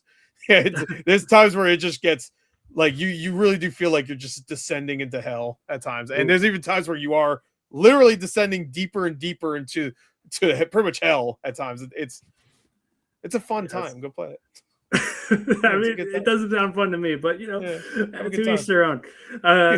So from here, I to be 100% honest, I don't remember if when that occurs, if he blacks out and wakes up and then goes out of the closet, or if there's a flashback here. Is this where he sees the cult thing? I think so, because I think I feel like, that's you know what? Let's just say yes. Okay, so this is where the flashback occurs, and he is just out on the town, and Silent Hill is a lively place. There's people. Did this all feel around. like a reshoot to you? I'm sorry, I have to bring it up because, like, doesn't he look so different in the shot? There's a shot where his hair is different and stuff. It's not long. He looked like a different actor. I'm like, who the hell is? Oh, that's it feels like definitely a reshoot. It feels like this scene was tacked on, and they're like at the last minute. It feels like they had another like kind of like visual representation of the cult, and then they're like, that's not going to work, so they reshot this, and it's very debatable if whatever you shot before would have worked better than this. But he's a very lively town setting. He sees his girlfriend across the street being kind of dragged around by the cult people that she's involved with, that he meets at the bar or nightclub. And they drag her to an alleyway. He follows her to the alleyway, and this is where logic goes out the window if it's not already. And because this is real life, this is not like in his mind. This happened. This is a flashback. It makes no sense because because the gate is clear, and of course, like he rips the gate far enough he could climb by. Like, how did they do that? Like for all those people and not make any noise, and then he like has to walk like very cautiously to like through another gate, and then there's a dumpster that is perfectly on top of a thing. Which who put it back? Maybe there's no entrance. I don't know. Maybe if you open the dumpster up, there's like an entrance through the dumpster. But easy to like push. Maybe it's a remote control dumpster, and when they go down there, you just like control it and it goes right back on top. That's probably in the budget for a cult. It's a remote control dumpster. You know, you're right. Yeah, I'm sure they're devil lord or whoever the fuck they do rituals for. They don't really get into that. I'm sure they have the budget for some remote control dumpsters. Yeah, you know, they put some of that's the city fund towards the cult. And so I will say I do remember. Unfortunately, maybe later on I'll remember where this plays out, but we're just going to play out this whole flashback. But I remember he goes down through the thing, it cuts off, and it cuts to him coming out of the closet. However, don't remember when it goes back, so we're going to keep going. He climbs down into where a ritual is taking place. Mary is the basically centerpiece of this. There is like a vial of some kind of red gunk that she is forced to swallow. I don't know if it's evil essence or something. Essence of evil or something. Which I feel like it would have been better. I mean, I don't know. I feel like maybe having it be like black goo, kind of representing the goo that's coming out of the creatures, might have been better or something. But probably they chose red, and then she's kind of like lifted up into the crowd, and James. Same as the other situation where he says Mary, he's like no. He's perfectly yelling. No one knows he's there. They don't try to push him out of the town from witnessing this. I guess they're chill with him. Like, oh, James is there. You know, they're like, James is here. What's he gonna do? What's he gonna do? Scream like he usually does. He's screaming like this, or he's screaming like this. So. Or he's Yeah, running. exactly. And we witness her basically crowd surf and then get dipped down, and then she's covered in this red type blood, which or it might be the same gunk she swallowed. I don't know. I couldn't tell if that was supposed to be because they introduced she has nosebleeds, so I thought maybe like oh maybe she was bleeding from the nose and it just kept bleeding and they're spreading all over her or something. If it was better shot, maybe. Yeah, because it's very all right. There's a lot of weird shit in the Silent Hill games, so this actually kind of fits a little bit with the cult aspect because there's always like really weird. This is the thing: the Silent Hill games are very strange at times, and you have to really like kind of go with the flow sometimes because it's like some of the voice acting is very stilted and stuff, and a lot of the animations are a little awkward. So it's just like they're older games, so like this, which is very weird and very not explained at all. I guess kind of fits, but it doesn't really work for this movie because this movie's pretty sanitized compared to the games. So it's just weird. It's just weird that it keeps cutting away. It cuts back. Now she's covered in blood. She's really into it, even though later on she seems like she's not into it. You know what I mean? It's like, they're my family. I'm like, and then she says later on, it's like, they were destroying my life and stuff. I'm like, yeah. You seem like you liked it before, like you're like this like weird ritual thing. I thought she was into it, and then it's revealed later that no, she's not into it. I was like, all right, I don't know, it's weird. It's very jarring, her character at times, I will say, but completely agree. She's definitely like moaning and stuff during it, which and having kind of like so I apologize if I kind of froze there. My screen went black, but I could still hear you. So okay, so. Basically, from there on out, he basically once again don't know when this flashback comes in, so we're gonna continue. I think it was. I think it was there, and then he woke up, and this is where he meets Laura again, I believe. This is where he. Go ahead. So he walks out of. I believe where the first cut is before he sees the full ritual. I think he cuts and he's out of the closet. And he sees Angela, right? Oh yeah, you're right. He sees Angela, and she's like on the floor, and she's like, no one will ever touch me again, or something like that. Which I thought was an interesting like thing. I don't like if that's supposed to mean like she's been assaulted by like the cult, and like obviously this is another part of Mary, so we're supposed to take it like that. I don't know. Yeah, I'll talk about it again later when we get to the next Angela scene. Okay. Well, I guess we'll talk about it. Okay, when that character pops back up. Okay. Yeah. But that scene is in the game, by the way, with the whole knife and stuff. They do that where she has the knife, she's like laid down like that. That's pretty accurate, but yeah. And it leads to pretty much nothing because they just basically part ways. Yeah. And in the game that does happen too, where she kind of freaks out. Like James is trying to help her and stuff. He kind of feels bad for her, and then she gets the knife and does that. And then you leave, and then you see her again. Okay. So, yeah. So then from there, he walks outside of the building. Oh, it might from there cut right back to where the other part of the ritual thing is. And then he walks outside of the apartment or the apartment building. And it's the little girl, Laura, is out there, and she's on a wall. And she has what looks like a baby doll. And he's like, how'd you get up there? And she describes that she sees some kind of creature like crawling, and she jumped up there, which doesn't answer his question. Yeah, you're really avoiding the question there, Laura. She's like, I'm going to avoid this question and say, catch me. She used her double jump. It was like a video game character has.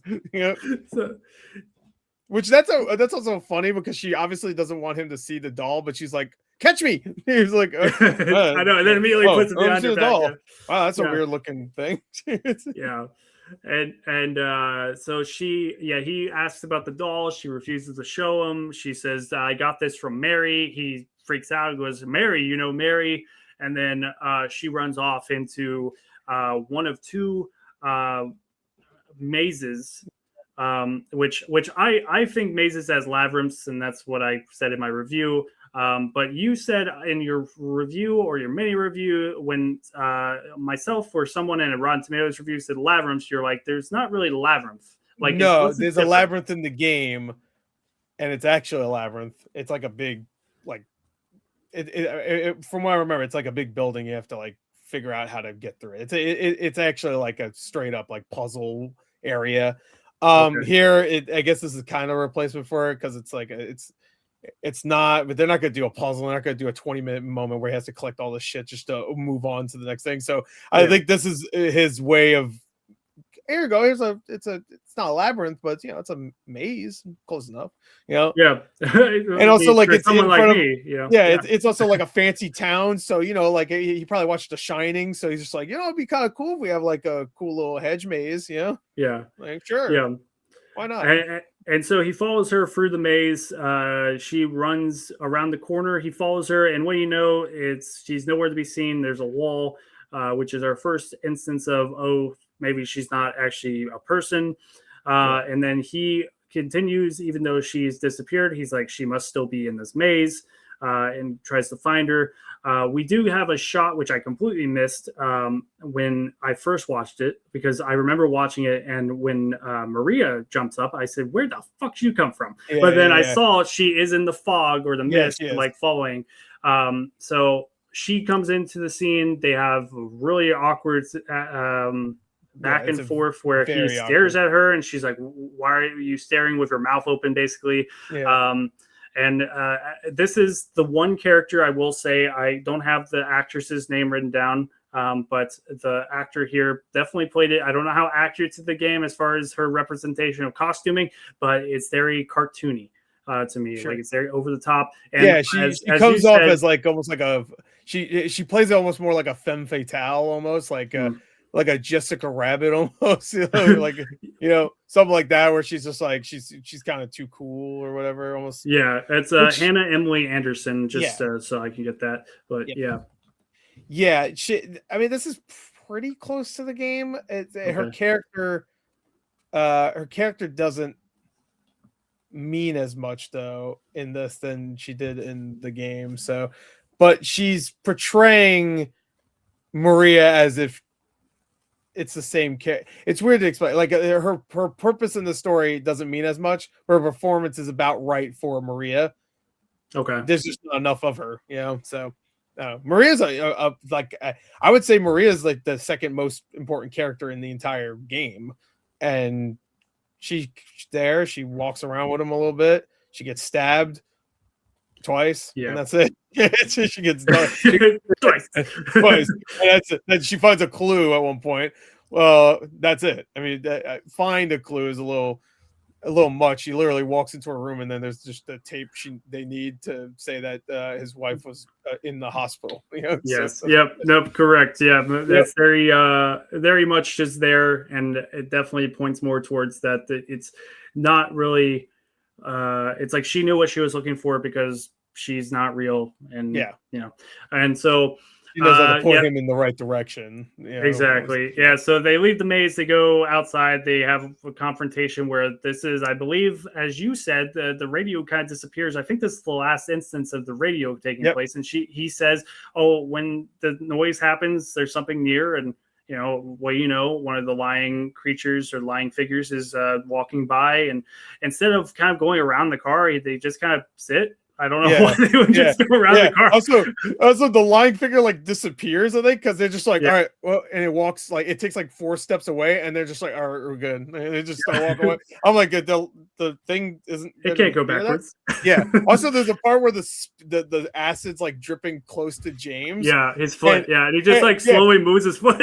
He moves his foot, but then he puts his arm close to where the acid was, where it was dripping. I'm like, bro, you're gonna get hit. What are you doing? Like.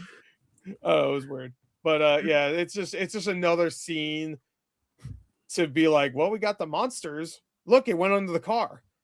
That's it. It does that in the game. It goes under the cars sometimes, So because there's like a sewer system or something that it went into. But it's just another shot of the creature for us to be like, oh yeah, there's things in this city. So you never creatures, remember? They go into the hospital, as we've already stated. They're looking for a file on Mary because he actually finds a letter at the kind of like the shrine of her dead father. That's like, this is where she's at. This is like a bill, and so he goes there. And one of the funniest things to me, and I commented on this, the Cineverses or Return of Silent Hills thing, is their official postcard, which we've mentioned, states like CCO or whatever the like where it came from, and it says the room number. I'm like, he had the room number the whole time. And the room number is also a reference to the game, so like, because that's whatever. It doesn't matter anymore. They reference shit, but they don't care about the actual story. Yeah, that's so funny. they find out that she was very sick, and basically this is where he finds out that she's dead. She has died. Maria basically is just like oh, basically that sucks. Whoops.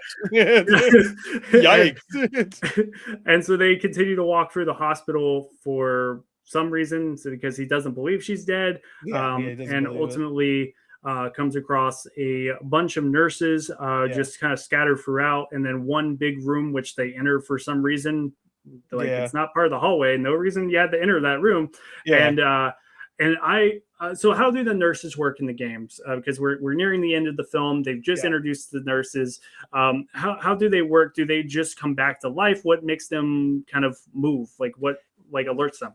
In the game, it's actually kind of cool because like you can actually like they did this in the first Silent Hill movie where like they are activated by light and also sound. So if they're not if you sneak by them in that movie, the character does, they don't move. They just like they're like still. And in this movie, they were doing that for a second, and then it just like randomly they start moving and stuff.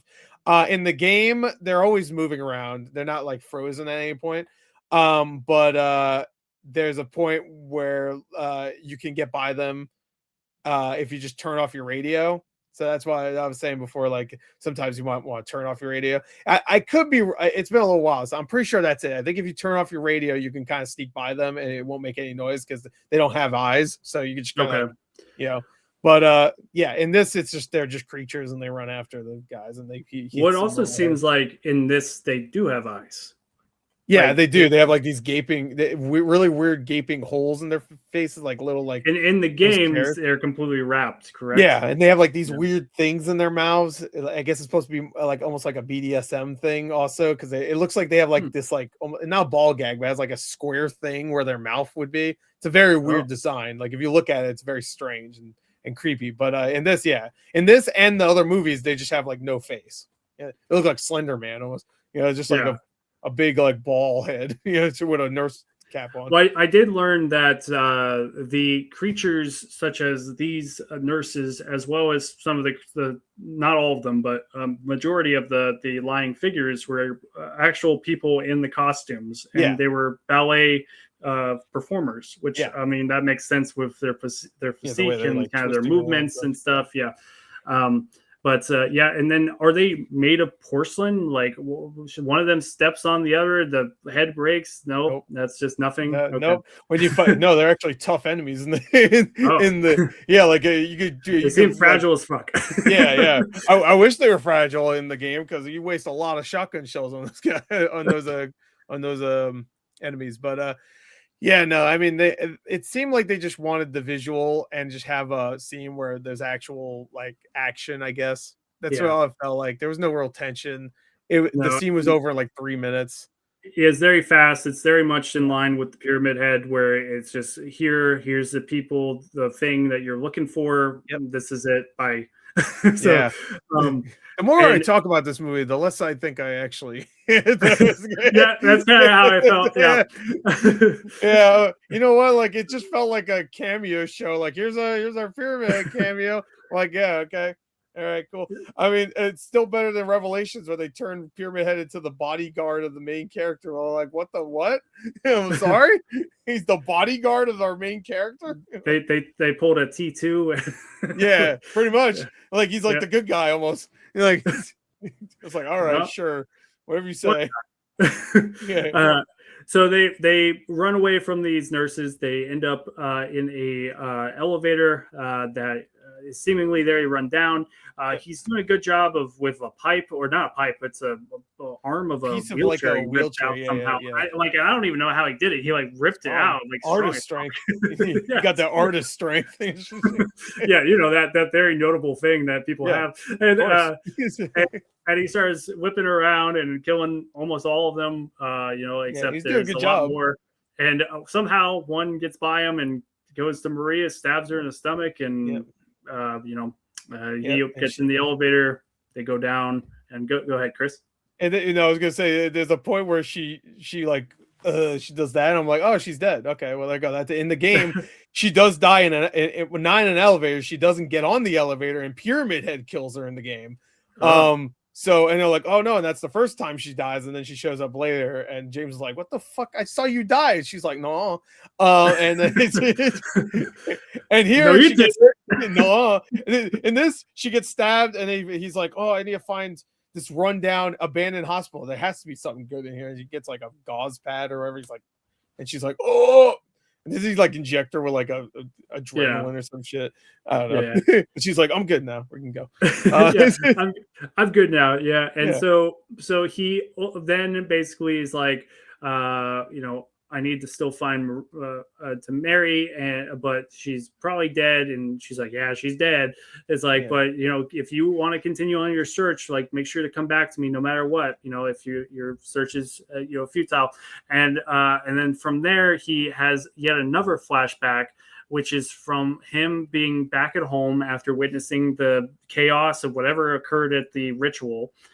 She's dropped off in a taxi or something, and she walks up and she's perfectly clean. She must have taken a shower, and she and him have an argument where she's like, I told you from the beginning, like my life is messed up. Like I'm like, oh, come on. It's like, I thought maybe like, oh, you have like, I don't know, weird fam. I didn't mean like this. I didn't know you were part of a cult. You could have said that. Like, come on. It's key details left out. And so as you said, you feel like he had the right to walk away. Yeah. Especially since he it's not that he walked away. He said, like, let's leave. You and me, let's go. You don't even want to be here. It's revealed later she didn't really want to be here. She almost felt like she was kind of more pressured than anything. And she had a horrible life, as we're going to be revealed later. So, like, I mean, I don't blame him for leaving. Like, in the game, a lot of the blame and guilt he feels is justified because he did, kind of give up on her when she needed him the most and stuff. And like, even though he was there for her, he resented her for being sick and stuff and kind of ruining his life in some way. So it makes sense in the game. Here, it's like, he wasn't even there.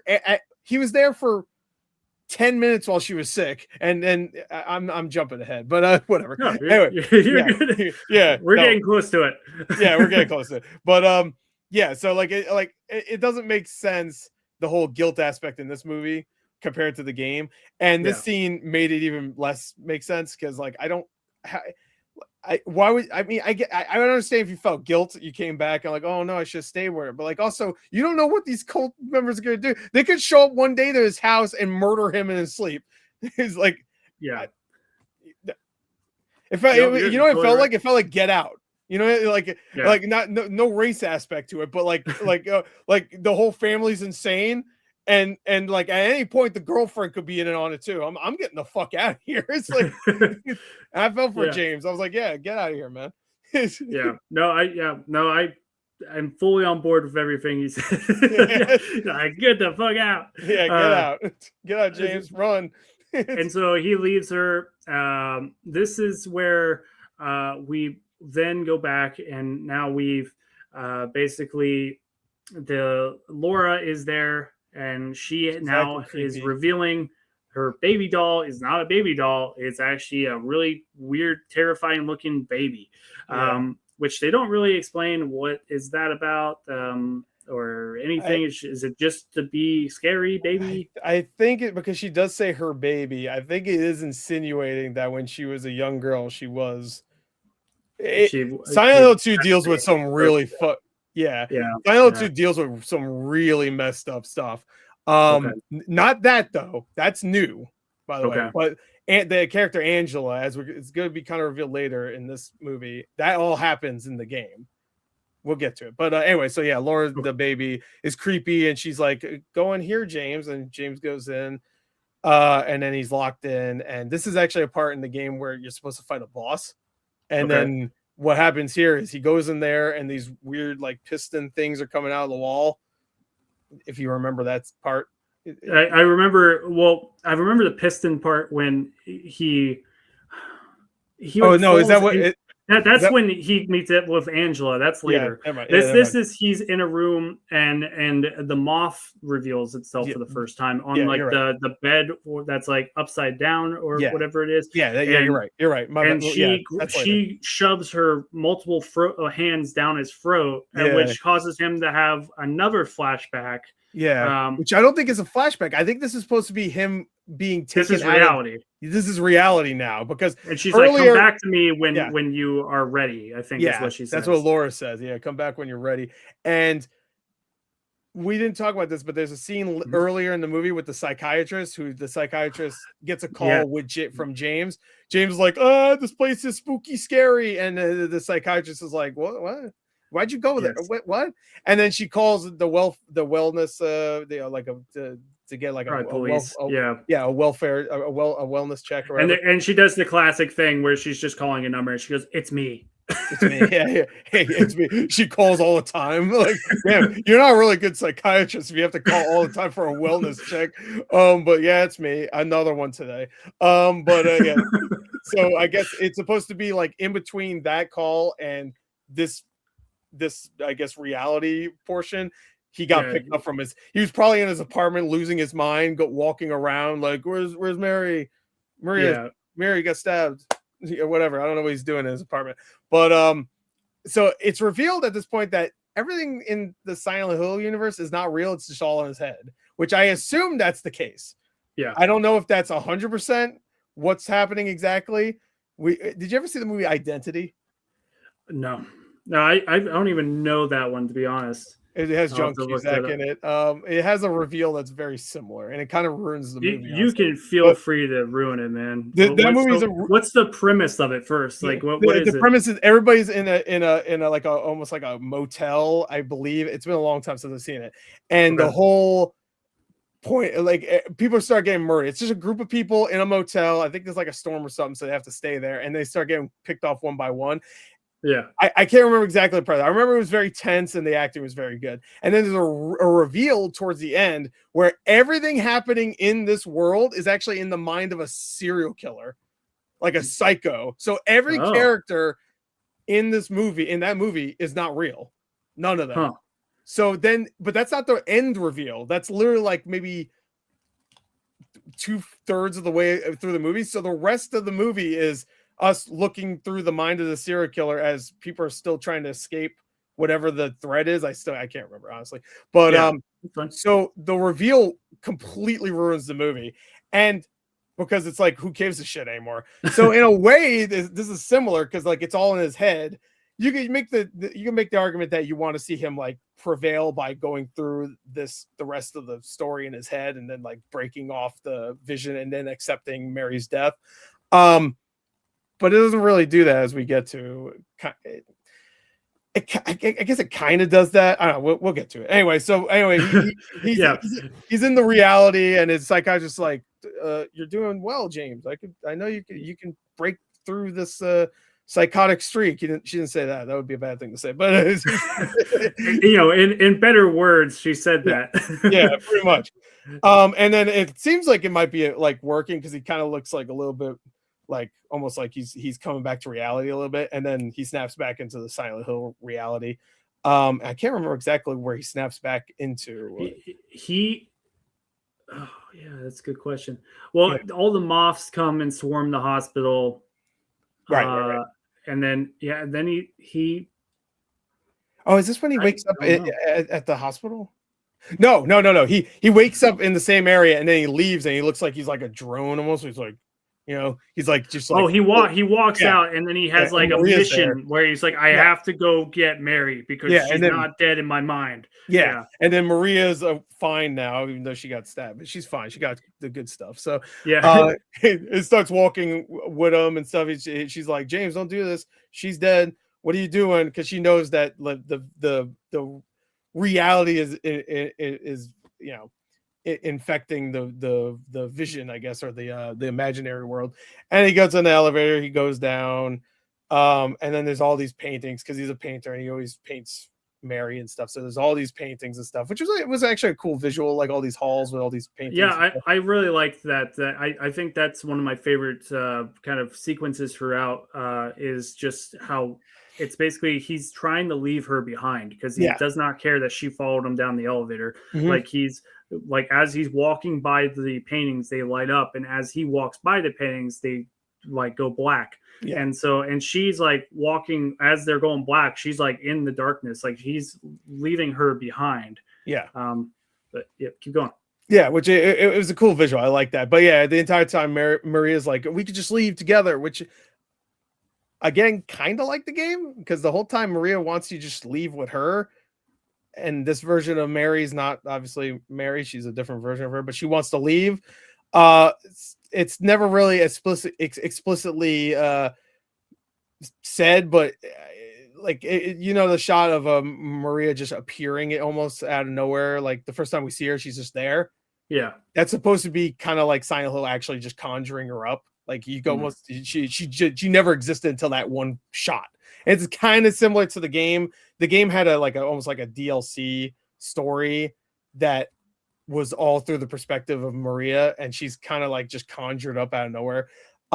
Here they don't explain anything. So she's just there, and she's Mary except with different clothes and says fuck sometimes.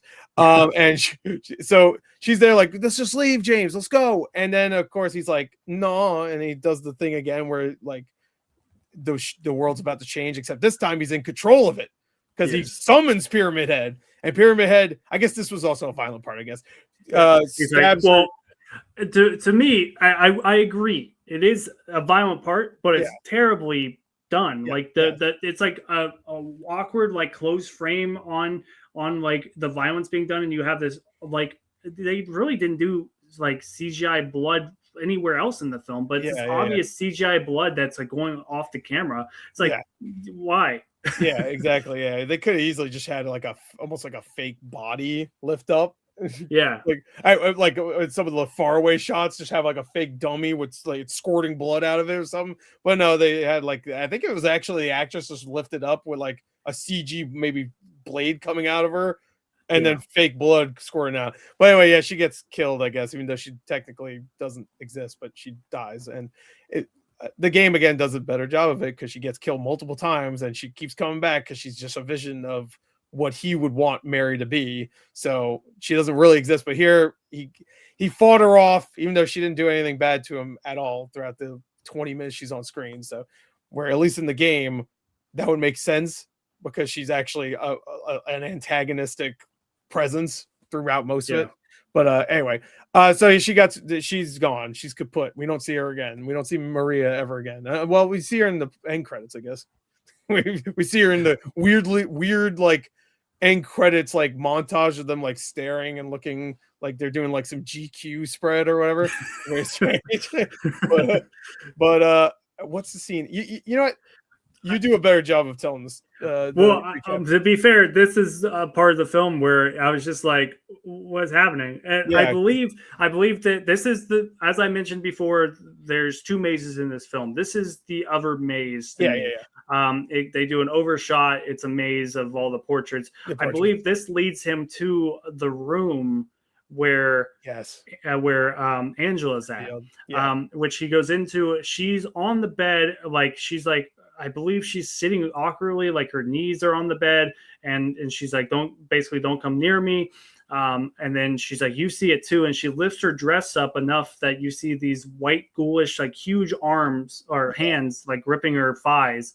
And then he's like, grab my hand, like basically I'll protect you and get you out of here. And as he does that, and she moves to do that as well, the hands start dragging her like Johnny Depp in Nightmare on Elm Street down into the bed, and so he's like dragging, like trying, and he has no use at all, and he gets sucked into that world too. Yeah, and then this is where I think, Chris, you have cube area almost. Yeah, and this is where I think you were trying to bring up earlier. There's like these things coming out of the wall. So what is this place? Where all right, this is 100% in the game. So again, I'll give them credit here. I think this happened after the reveal of Mary being, or Angela and Laura being Mary, right? I can't remember now, because I think this is supposed to be because he knows that Angela is Mary. I don't know. No. It's not, because I believe he does this whole situation, and then he wakes up in the then he wakes up outside. Yeah, you're right. Because she blows up. Yeah, So what is this world like? What room is this? Okay, is it like a torture room or in the game? Angela was I guess I could just say it. She was abused by both her father and her brother, but her father was the big culprit.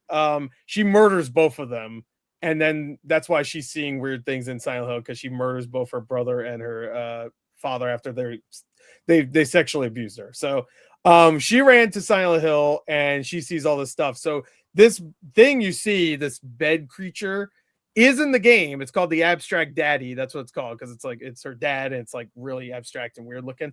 It looks a little bit different in the game, but it's fairly close. And it's a boss fight. Here it's not really. He's like, "Hey, what's up?" And he like touches her, and he's like, I forgot what he said. I'm sorry, I think he says, or something. Yeah, he says sorry. Yeah, and then and stuff. But the piston things is supposed to be.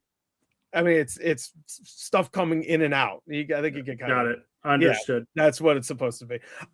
In the game, at least. I don't. Maybe if you ask Christoph Gans, maybe I don't know. Maybe it's a different meaning to that, but I'm assuming that it's the same. But yeah. So that section was maybe a little too short, because you only barely see the Abstract Daddy creature. It's a practical thing, though. It looked fairly good. I paused on it. It looked pretty good. But they keep it very obscured, and it's done well, especially when it's revealed that that's actually supposed to be Mary. So it's done well because it ties it into it makes you feel bad for Mary, which at that point I wasn't really feeling that bad for her. So it actually does help with the oh man, that sucks. And then of course the whole baby aspect with the Laura version of her also being there. I'm like, oh Jesus! It's like maybe James should have stayed. And so do what he did to those nurses with the beating the shit out of them. And so he ultimately says, "I'm sorry." This causes her to basically spontaneously combust and explode, which causes the entirety of the hospital to catch on fire. But he is not within the hospital while it's on fire. We wake up we're with him when he wakes up, and he is now outside. He is I believe this is his first. No, yep, he's in the lake. Yep, because he comes out of the lake and he's like gasping for breath. Yep, exactly. Yep, and then he decides to then go. It looks like, doesn't he just go right back into the hospital because it's like a flame? Because he's on a mission now. He knows what he has to do, so he's just like, I got to go in there. He knows where to go to. So I think this is supposed to be the version of the hospital that's not the messed up like mind version. So he walks in, and then this is where we get the scene where we get a scene with Laura. Yeah, who does the classic horror like backwards walking across the couch? Yep, of course. Creepy. Oh, scary. By the way, that actress is in Wednesday. If you've not seen Wednesday, so I thought you were gonna bring up that she actually does also play that character in the Silent Hill 2 remake. Oh, I didn't know that. If that's true, but no, she's in Wednesday season 2. Okay, cool. So well, I'm glad. She's good in the game. She's good in Silent Hill 2 remake, so I'm glad she got more roles. But and she's not bad in this. She's just like, I'm scary ghost girl, and then I do the creepy walk thing. I'm like, all right, not really the character in the game. She's just an annoying girl, a little girl. That kind of messes with you, like locks you in a room when there's a evil thing trying to kill you, Yeah. Well, she's like as we've gone over a few times, this is where the tombstone comes into play. Yeah. And she's like, it's like, remember her full name. What's her And full then name, James? Which okay, he's blocking out all pretty much everything that he doesn't want to know. So like he doesn't want to know that she's dead, so he thinks she's alive. He already knows at this point she's dead. It's the same in the game. In the game, he's blocking out all the stuff he does not want to know about Mary, the truth. So him not knowing that her middle name is Angela and Laura, and he just met two characters. One of them looks exactly like his wife, named Angela and Laura. All right, fine. Yeah. But the reveal was it was corny. It was a really corny. No, it's to me like the reveal was terribly done. I think that it was not only because of the way they delivered it, but more so that it's just it's so awkwardly on that tombstone. It's just like, and it's also was just like, I'm like, I guess if my mind is right and they were only dating for 9 months, maybe he didn't know her middle names. Yeah, so, which would make it even funnier that Laura was like, "What's her middle name, James?" I'm like, "I don't fucking know. I have no idea." I don't know. Stacy, I think. Yes. Yeah, no, no, you dumb asshole. Did you love her? I think so. It's like the anytime there's like these dumb reveals like this, which is not even close to like the same like way, but it's just like I always get pulled into. I don't know if you've ever seen the movie Number 23 with Jim Carrey, but it's just like where his name is Top Secrets, and it's because it's Top Secrets. Top Secrets, yeah. Wow, I do remember that. Like, do you remember your name? Top Secrets. Yeah, Top Secret. Oh, man, that's a great movie. Is it? That's a question. No. No. But all right, so from there, this is where my memory kind of gets foggy. So he learns that, and then this is where the final flashback occurs. Is this his final? Is that his final? Because in the world of Fountainville. This is the reveal that Mary is that she's and then he then has the flashback where he is now has received that letter. That letter is in fact from her. The letter is saying, please come back to our special place, which I guess is the hospital, where she is very sick. And she's very sick from the chemical thing they've been giving to her, which she explains her entire life. She's been given this drug, this whatever, and by her fellow cult members. And in the game, she is cancer, right? It's just they don't even describe what it is. It's probably just cancer, just an illness. And I don't think it's so she is dying from that. She's definitely fatigued. She's sitting in a chair. He helps her over to the bed and goes to get her water, or I don't know what he goes to get her, but there's water on the counter, and she reaches over the counter, falls over, and she's like, I can't do this anymore. Like, please help me. Like, I've been through a bunch of suffering in my life. I need to this be over. You can help me. And he gets a washcloth. That's right. The same thing because the same thing he uses to cover, like to clean her nose or whatever. In the game, this does happen. By the way, he does kill her. As like it's a little bit selfish. It's like a mercy kill. Yeah, it's a mercy kill, but it's also a little selfish because he does want to move on with his life. So again, that's why James is so complex in the game, because it's a mercy kill, but he also is just like. He wants to move on with his life, but then he feels such immense guilt that he makes up this whole story that Mary's not dead. She's just at Silent Hill waiting for me. So he goes there, and then that's where the game starts. In the game, it's revealed that Mary's been dead the entire time, just like this, except that he killed her. He thought she was been dead for 3 years. In the game, she's only been dead for like 3 days, and she's actually in the back of his car, the car that he drives up. So that's why the scene after this happens. Well,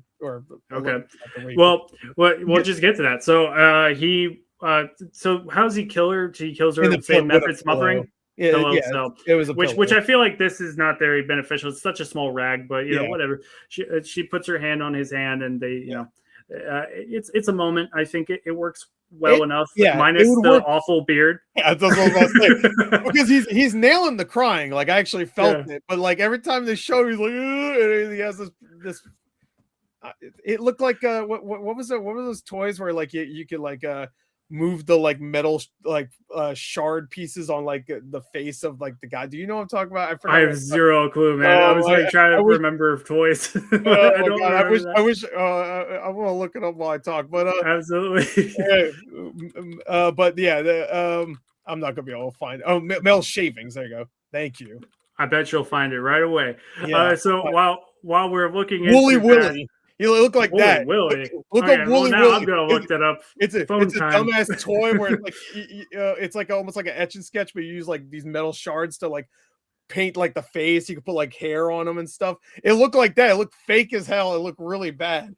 But if you don't remember Woolly Willy, then you're not a boomer like me. Sorry. So that's why I still talk about a game from 25 years ago, Silent Hill 2.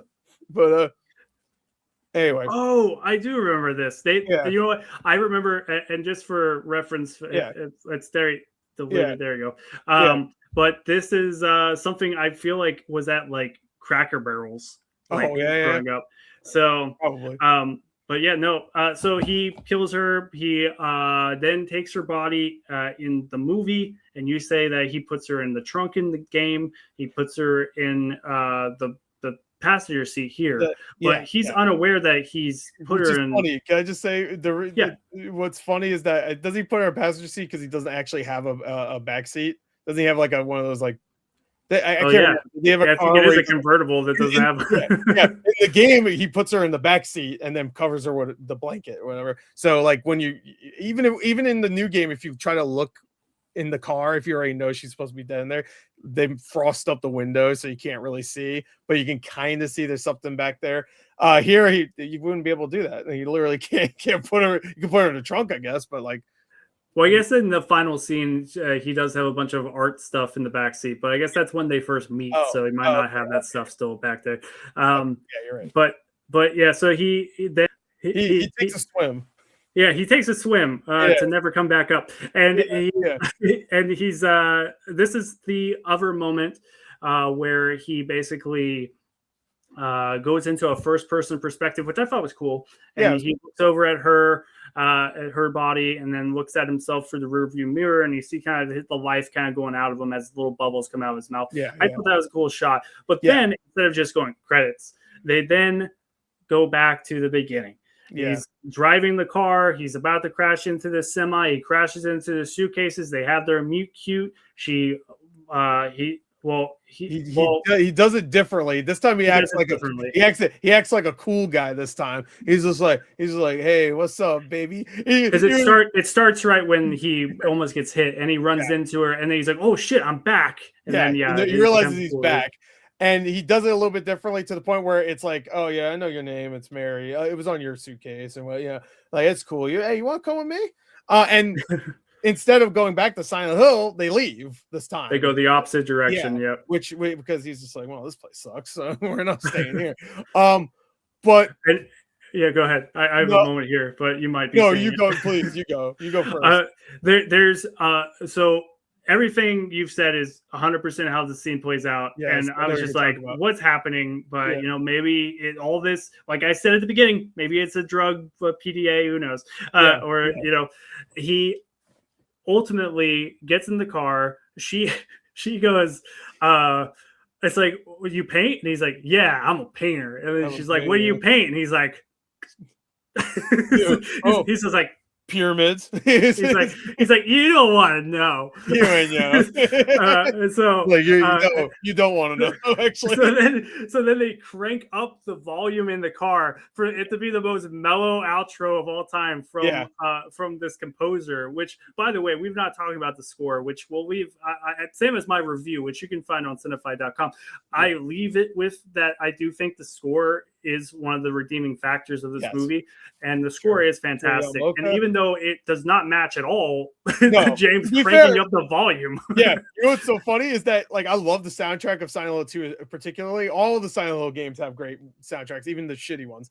Because there are shitty Silent Hill games. I'm not gonna sit here and lie to you that our franchise is good. But the music's always great. But the music at times it's hard rock. Like the song you heard at the end, that's Laura's theme. Like the little girl, the one it has like the fucking hardcore like rock solo. That's her theme. Just a little girl that plays pranks on you. She gets but that. They decided to use that there for some reason. I mean, it's so weird because that is like it's either that or there's another song called Promise. Those are the two big Silent Hill 2 songs. They play that one, which I mean, it doesn't fit at all. But I when I was watching, I was like, I know that song, so it made me happy. I don't know. I was like, this is a stupid ending, but I know that song. I'm gonna jam out for a second at least. All right. So, we didn't mention the best part is that he put on the cool guy sunglasses. He puts on his cool guy sunglasses too. That's the best part. All right. So this ending, what I interpret it as is he just relapsed back into his fantasy.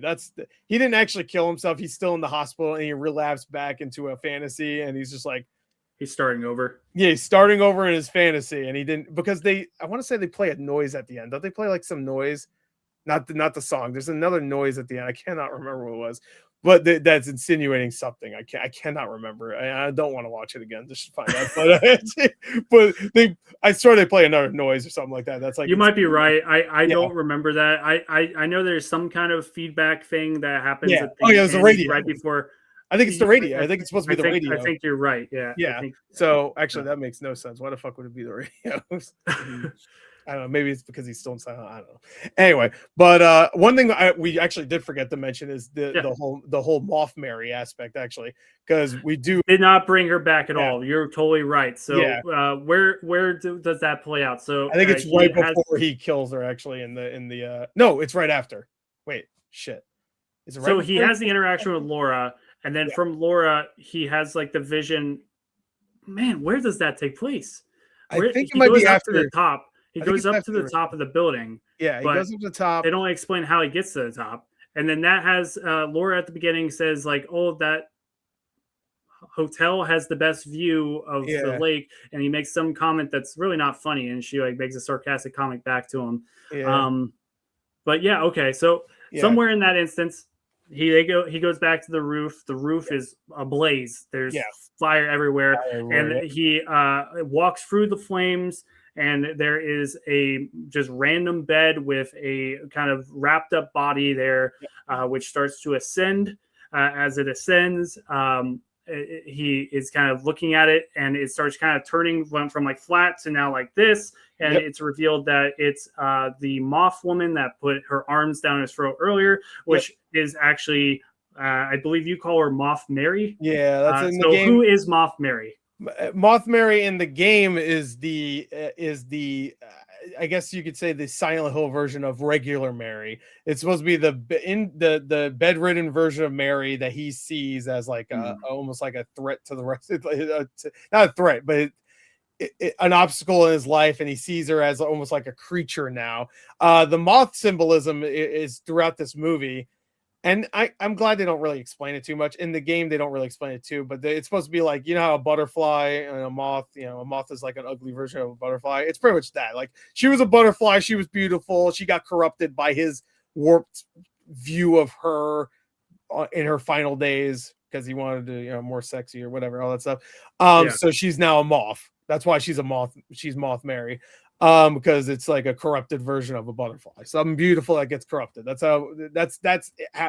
in the game. That's what they explain it as in the lore of the game. So they don't really explain it here, but that's why she's supposed to be Moth Mary, even though she doesn't really look like a moth. I guess she has the wings or whatever. She looks more like what's his name from Stranger Things? It's a fucking guy, Vecna. That guy. Like Vecna.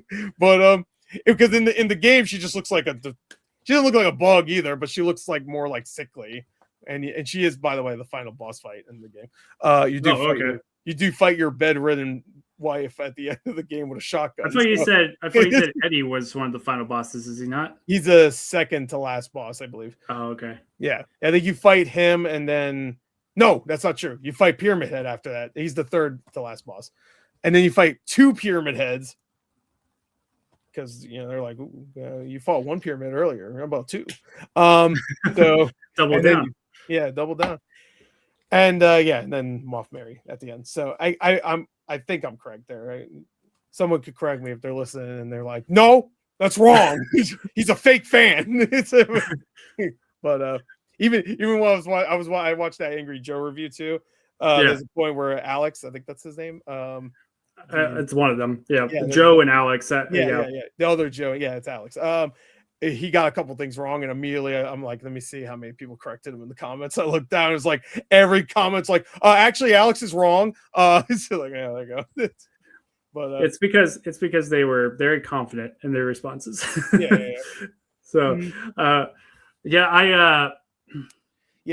actually kind of like the scene. I thought it was like, I mean, so the CG fire doesn't look very good. It looks better here than it did when he was running away from the bugs. Oh yeah, that looked really stupid. Like, because that's in the trailer where he's like running. He's like, oh, it looks so green screen. But yeah, it does look better here. It still does look great though. When he starts floating, it looks a little goofy. But again, for a low budget, I was expecting this to be like even lower than 20 million. I was actually kind of surprised when I heard it was actually 20 million. Considering there was that revealed anywhere, or are people still just speculating? I think he.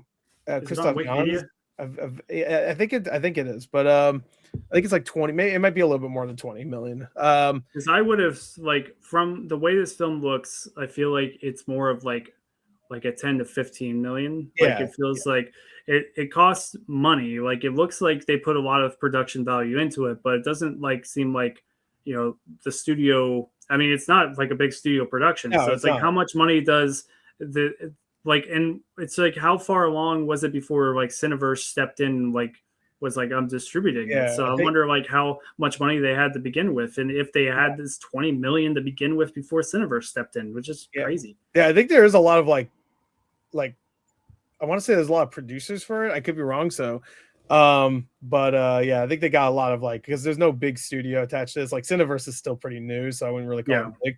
I mean, Terrifier 3. I don't even think they released Terrifier 2. They only did 3, right?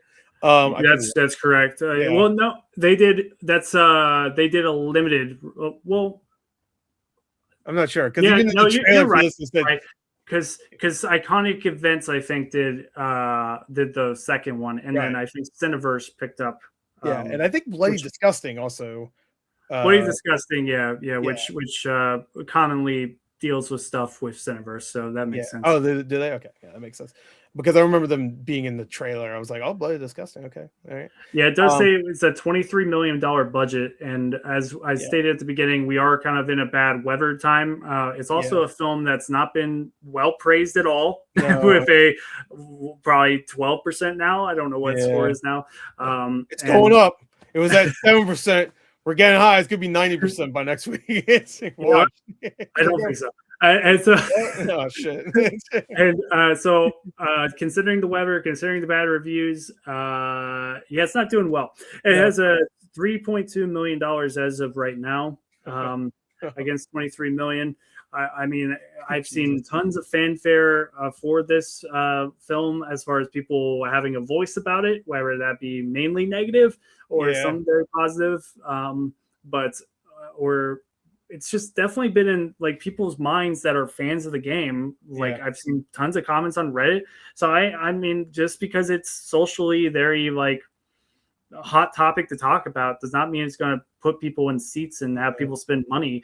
I mean, you have the case of Minecraft movie, which had a social media thing where it's that's brought people into the theater. This film, it doesn't have that type of moment that's been around social media, but I do think if anything, the social media thing is oh shit, it's the worst reviewed video game in 10 years. I thought we were getting out of the bad video game movies. Even Minecraft wasn't that bad. At least the reviews wasn't a 50%. It was whoa, couldn't predict that one. I thought that would have been real low. And then this comes out. I was all right, hold my beer. I will say I like this more than Minecraft, but I'm a little I'm a little biased because my theater experience for Minecraft, like many's, was probably awesome. Yeah, it was amazing. I loved it. So I take it back. Minecraft cinema peak. But yeah. So we do have one more section, which is only going to take about 10 minutes. And I do want to say thank you forever has stuck around for our chat. We've definitely broken down the film as best as I can, and and that's just from memory. But I feel like it's not that hard of a film to kind of break down. But we definitely missorted some stuff. But is there anything else about this film apart from, of course, your review, which I highly recommend people go check out? It's on his GorTheMovieGod page, and it's over an hour. So it's very much a fan's point of view of this film, and having seen it with certain expectations going into it. I think you've come out of it much higher than some people. I do think the honesty about if you go into a movie with low expectations, you do normally come out of it with a better experience. But I do think that the tanking of the Rotten Tomatoes score has definitely made people kind of go, I don't want to watch that because it's going to be awful. And then kind of like, and some of my friends are guilty of that, where they'll see a Rotten Tomatoes score and be like, oh, it's rotten, and then go into it. And even if it's an okay film, be like, it wasn't that good. I mean, critics don't think it's good. So I do think there's bias there. But if you want to see an honest review, definitely go check out GorTheMovieGod's review. And then also we have our written review on Cinefied.com, which is about a 3-minute read. I'm going to tweak one or two things because I did in that review put that the actress was not the same playing Angela because of what IMDb stated, but I will alter that. I mean, maybe I'm wrong. I'm pretty sure I saw it said like the actress's name, and then it said play Angela, Mary, Maria, and Moth Mary. I'm pretty sure it could credit all 4 of those, but I could be wrong. Maybe I'll just remove the name and not credit anybody. Yeah, I think it was supposed to be. Because I think even I want to say I saw a tweet from the actual Return to Silent Hill Twitter saying like she plays all 4 characters or whatever. Like Hannah, Emily, Anderson, Cooper, whatever her name is, play all 4 characters, something like that. I was like, all right. Yeah, we got a regular Eddie Murphy on our hands. yeah. She should have been in a fat suit for one of them. That would be great. Have her play Eddie. Yeah, she should have been Eddie. That would make more sense too. Like, oh, here's another version of Mary. I don't know why she's a fat, vomiting, gross guy, but whatever. It just opens up more questions and discussions. Yeah, exactly. They should have just made him one of the cult members. Imagine going like flashing back and he's just there in the background. He's like, oh, okay. He stayed in the town because the town does exist. This messed up version of it doesn't, but whatever. Yeah, he's like, let's go. Yeah. The only thing I want to say though is that just to I guess wrap it up for my thoughts is that I appreciate that we have adaptations that don't want to just retell the same thing, because like I said, there's a remake, and the remake graphics look amazing. There's gameplay, of course. It's very faithful to original and adds new things to it, but it's very faithful. And the graphics are so amazing. The performances in that game are amazing. The main guy who plays James is legitimately one of the best performances I've seen in a video game. So there's no point really to just have the exact same thing except condensed and with shitty special effects. So I appreciate that they try to do something different. And some of it worked for me. I actually do like the reveal of the psychiatrist, like not the psychiatrist character herself, but just like the reveal of it all being in his head. That feels very Silent Hill. I just don't like a lot of the other changes. I really don't. Overall, I was okay with it at first, but like the more and more I think about it, the more and more I think the Angela Laura reveal, the reveal itself is corny, but the idea of it could work. And at first it worked for me that she's just different versions. And it made it a little bit more like tighter, the narrative. So you didn't have all these other different characters. It just like added more to the Mary character and how tragic that character is in this movie. But it just didn't work in terms of the reveal is just very like I joke and say it's like the Dark Knight Rises, where it's like, oh, you should use your name, Robin. Right? Remember, Robin? It's like, oh, my name is Angela Laura Anderson, Mary Crane Sutherland, whatever the fuck her name is, Jebediah. It's like, all right, I get it. A Pyramid Head, that's her name too. Like, what? It's just, I don't know. It works fine for me until the actual reveal, because I guessed that also. I guessed that it was gonna be the reveal. I'm sure you guessed it too. It's not like it was like very hard. Yeah. I figured, to be fair, I did figure like that. I feel like I was just like, the woman that played Angela, like I thought looked a lot like the same actress. Yeah. So that's why I was very much like, oh, it's a different actress when I looked at IMDb. Yeah. But I was just like, they're probably the same character. And then the little girl, I was just like, I don't fucking know. And then and then obviously Maria looks exactly like Mary. So I was just like, those two are for sure versions of her. But the little girl, I was just like, little girl to be scary. Yeah. I figured that was going to be the case because they didn't do anything with her the entire time. Nothing from the games. Like, they didn't even do the prank aspect where she's like pranking James the entire time and locking him in places. So I'm like, I mean, I guess there's a point where she does. She does, but at that point, I already knew that she was going to be a version of Mary at that point. So I'm like, and then she's acting even creepy and stuff. I'm like, yeah. That moment right there reminds me of a moment that I've talked about, moments that James does in this film that irritated the shit out of me, like him saying Mary and then the cult not noticing and him screaming while they're doing the ritual. Another moment is, which I just remembered, because she walks him into this room with Moth Mary, and then she and the baby, she puts the baby up against a crack, and then she looks herself, and it's like similar to the crack that's in the wall when he's in the closet in Pyramid Head, and he full on has his flashlight on like the entire time. It's like, I was thinking that too. I said in my reaction, I was just like, turn the flashlight off, turn it off, turn it off, because it has a face. The thing trying to go after you, bro. It was like, I mean, he was doing his like thing. He was like recovering from it, so maybe he was just like, because he was like he was post He was like, because he's like still holding his head trying. That was also a thing that annoyed me. Is just like he's going up to the windows trying to take the boards off the walls. I'm like, first of all, you're on like the 6th floor, so what the fuck are you gonna do? You could jump off and die. Like, also there's bugs out there. You just escaped them. You don't remember those? So I mean, I just get my trusty whatever and just start beating the shit out of the mannequin before Anyway. But that's it. Like, I appreciate that he tried to do something different and not tell the exact same story again. But maybe he should have just told the exact same story again, because this just didn't really fully work. There's things I like about it. I think some of the performances are good. I liked the set design. I think is great. It looks very much like the game.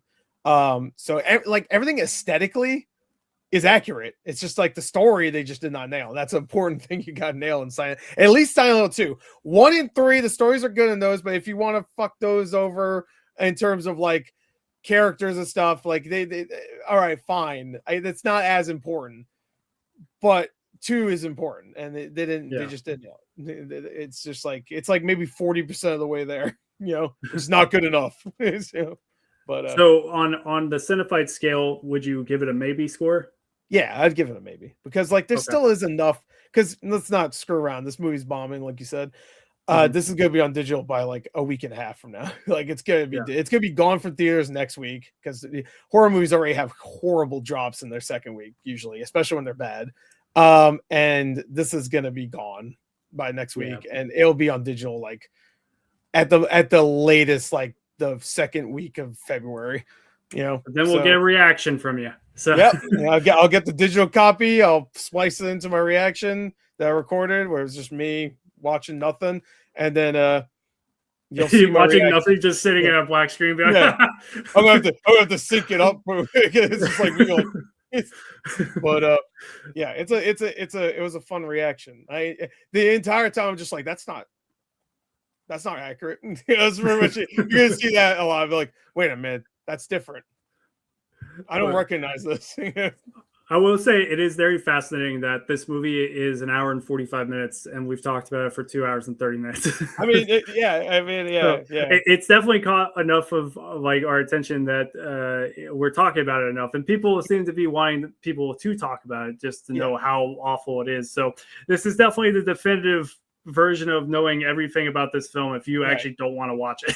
Exactly. We went through pretty much the exact. Well, not exact. I guess we jumped here and there, but for the most part, we nailed 90% of the chronological order of the scenes. Nailed down the experience. But I want to end it on since we are now out of Silent Hill, we are most likely never going to return back there. So let's go ahead and dive into. I want your personal opinions since you are really big into video games, as you've joked multiple times on your channel. You're not much of a movie god anymore. You're more of like a gamer god. So let's just merge the worlds. Let's do video game movie adaptations, one versus one. See which one you come out at the end, saying is your favorite. So, and this is not all of them. This is just a random selection. There's a good number here, but let's just start with what we're talking about today. So Return to Silent Hill versus Silent Hill Revelation. Which one is better? This is so much better. Silent Revelation is just, I've talked about it before, but it's just, it's I mean, if you want a so bad it's good movie, it's good. It's really bad. It's a terrible adaptation also of 3. Even though it does technically follow the story, it's terrible. Do you remember Kit Harington was in that movie? Jon Snow's. I vaguely remember that. That was before that was before Game of Thrones. So I think it was like right when season 2 came out, I want to say. Oh shit, really? I went to New York Comic-Con and I went there just because I wanted to go to New York Comic-Con, and they had a panel for Silent Hill Revelation. And I was just like, I'll go. And it was like half full because nobody gave a shit. And I'm just in there. I'm like, all right, cool. And then I didn't know Kit Harington was in the movie at all. I was like, is that fucking Jon Snow? I was watching Game of Thrones at the point. I was like, that's Jon Snow. I didn't know he was in this movie. And then so he was part of the panel. Yeah, he was there, and so was the director and the producer or whatever. Which, by the way, the producer got a dedication in this movie because he sadly passed away since the last movie. But anyway, so he's there, and everybody's there and stuff, and you can tell the audience just didn't really care. They were there for Kit Harington, and right at the end of the panel, everybody gets off the stage except Kit Harington stays, and everybody groups up in front just to take pictures of Kit Harington. And that was like the last 10 minutes of the panel. It's just everybody. Just swarming. Swarming, just like with their phones, like. That's the same energy that happens at film festivals where everybody swarms the stage, and obviously a lot of the actors walk off right away, but then some of them, such as forget his name, Kevin Durand, maybe, I don't know if that's the basketball player, the one that was in Clown in a Cornfield, and he was in Apes too. Yeah, he was in the Apes. He was a Blob in X-Men. Yeah, he stayed after and talked to people. I walked out early because not as soon as the credits rolled, because I was like, I gotta go get some food. But I've been told he stopped, and then Aaron Paul jumped off the stage and took photos of everybody.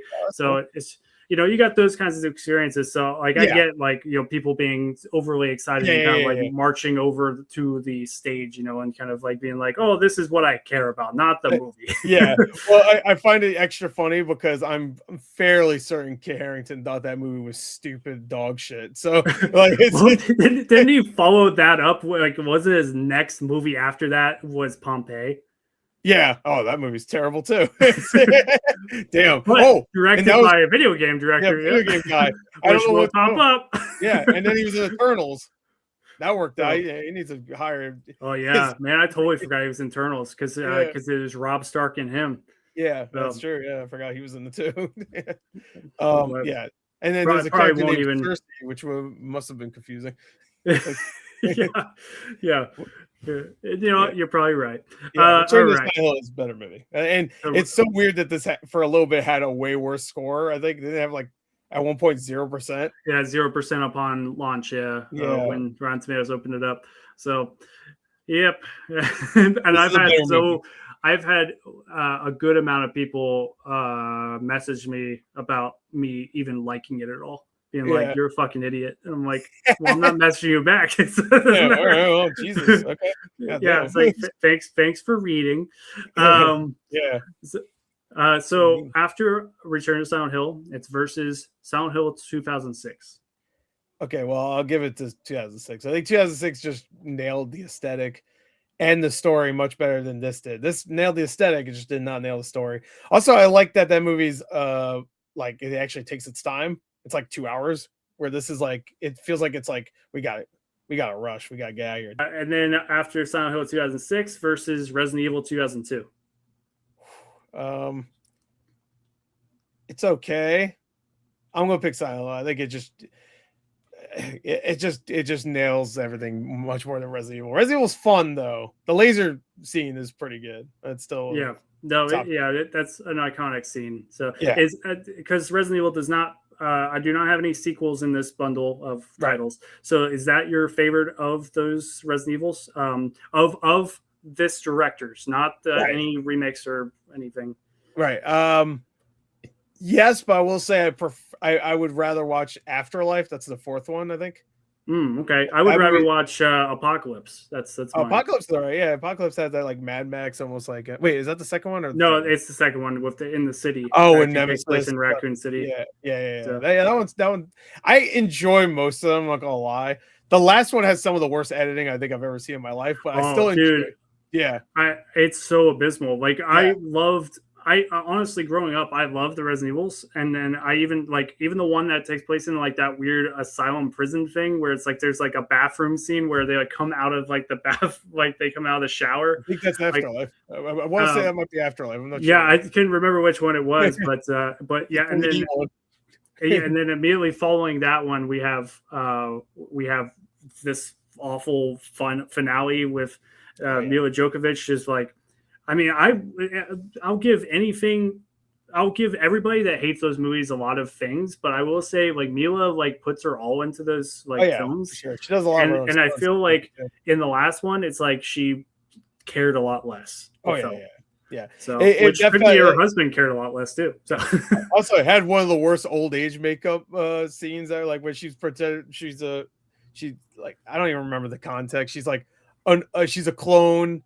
And there's an old version of her in the chair. It was like the Wesker thing, where it's like the Weskers are clones, and who knows? Yeah. It's dog shit. But the fourth one's really funny, bad. That's the only reason why I picked that one. As like it's just like the 3D is there, and it's really like it has that scene at the end where Wesker's like teleporting everywhere and shit. And it's so stupid looking. It's stupid in the game too, but it's even more stupid in the movie. But anyway. My because like I said, I'm not a horror game guy, so I did the only Resident Evil I played all the way through, and that's because it had co-op. Was 5, which I played on PS3 with just some people that I do not remember their names, but it's just like, you want to platinum this? And I was like, sure. It's much easier to platinum something when you have someone saving your life 24/7. Yeah, of course. And the AI is terrible in that game, so you definitely want someone co-op with you. Yeah, no, absolutely. All right, Silent Hill 2006 versus Monster Hunter 2020. I don't know if I saw Monster Hunter, honestly, because I'm not a big fan of the games. No, I did. I saw it. No. I take it back. I did see it because I remember thinking like the entire time, like, why are we doing this like military thing? And then they all die at one point. I'm like, okay, cool. Well, I don't think they all die, but they all kind of like disappear from the plot. I can't remember if they all die. And then we're with Tony Jaa almost the rest of the movie. I'm like, okay, I'm good with this because Tony Jaa is awesome. And then the rest of the movie was kind of fun.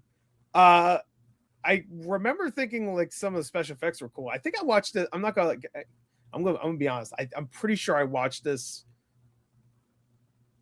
in a bootleg. Don't tell anyone. So like I remember the special effects looking cool, but it was also like there's like a casino ad popping up every like 10 minutes. So it's the right way to watch a movie. Because this is during COVID, so like the theaters were open, but it's like I don't want to go. Yeah, so I'm pretty sure I put this on like almost more in the background. I would still pick Silent Hill. There's no point. Okay, talk about it. Silent Hill or Lara Croft Tomb Raider from 2001. Oh shit, that movie is a lot of fun. and Angelina Jolie kind of that movie is a lot of fun. You know what's Yeah. not fun? That sequel. The One's like sequel Cradle of is Life. dog shit. The sequel is not good. You're right. But she kind of nails Lara Croft. Like, because Lara Croft, everybody's like, oh, sex symbol or whatever, which is true. But she's also really funny and clever and charming as a character. And she nails that, actually. Doesn't nail the British accent, but you know, it's fine. No, that's fine. It's fine. I can forgive her. I forgive her. I'm gonna still say Silent Hill, though. I think that movie's fun, though. It's better than the other one. The remake. I'll be honest. I'm surprised that Silent Hill's not been beaten out yet, but we'll see if it survives to the end. Silent Hill 2006 versus Tomb Raider 2018. Well, I like the 2001 version better, so I guess that gives you your answer there. Okay. Silent Hill still, it's not bad. It's just very basic. Walton Goggins is in it though. So I really like the 2018 one. I'm a big I unfortunately I feel like we've gotten very minimum of Alicia Vikander since then. Yeah, that's really strange. She was awesome. Ex Machina, she won. Did she win for Danish Girl or she got nominated? I think she won. She won for something. That's probably it. I think it was Danish Girl, and everybody was like, "Yeah," but it was really for Ex Machina. It's like let's not kill ourselves. Because that's how it works. Yeah. People say that about Leo too, where it's like, because I always say like, yeah, he won for Revenant, but really he won for Wolf of Wall Street. Yeah. I mean, him with the Quaalude scene it might be one of the best scenes of all time, where he's like just going down the stairs. He starts driving, and he thinks he's nailing the driving, and it's revealed later that he's just hitting everything. One of the best scenes ever. That scene, and then also another Quaalude scene where Jonah Hill is like trying to call someone. He's like, "What are you doing? What are you doing?" Just ratting it on himself over the phone, too, right? Yeah, good stuff. That's a great movie. All right. Well, I already know the answer to this one, but I'm going to ask it. Silent Hill 2006 versus a Minecraft movie. Yeah. Well, I mean, Lava Chicken. I don't know. Silent Hill doesn't have Lava Chicken. No, Silent Hill. Silent Hill. Silent Hill versus the Super Mario Brothers movie from the 90s. Can I be honest? I actually do enjoy that movie. It's not good, but I do like it. It has some crazy set design. Speaking of set design, I'm still pick Silent Hill though. Oh man, yeah. No, the fact that they got Leguizamo and they got Bob Hoskins. I mean, just crazy that you can go from. To be fair, I'm not that familiar with other performances of his work beyond Roger Rabbit. I mean, it's great. It's crazy great that they casting. got him. I thought it was great casting too. If you really think about it, like just.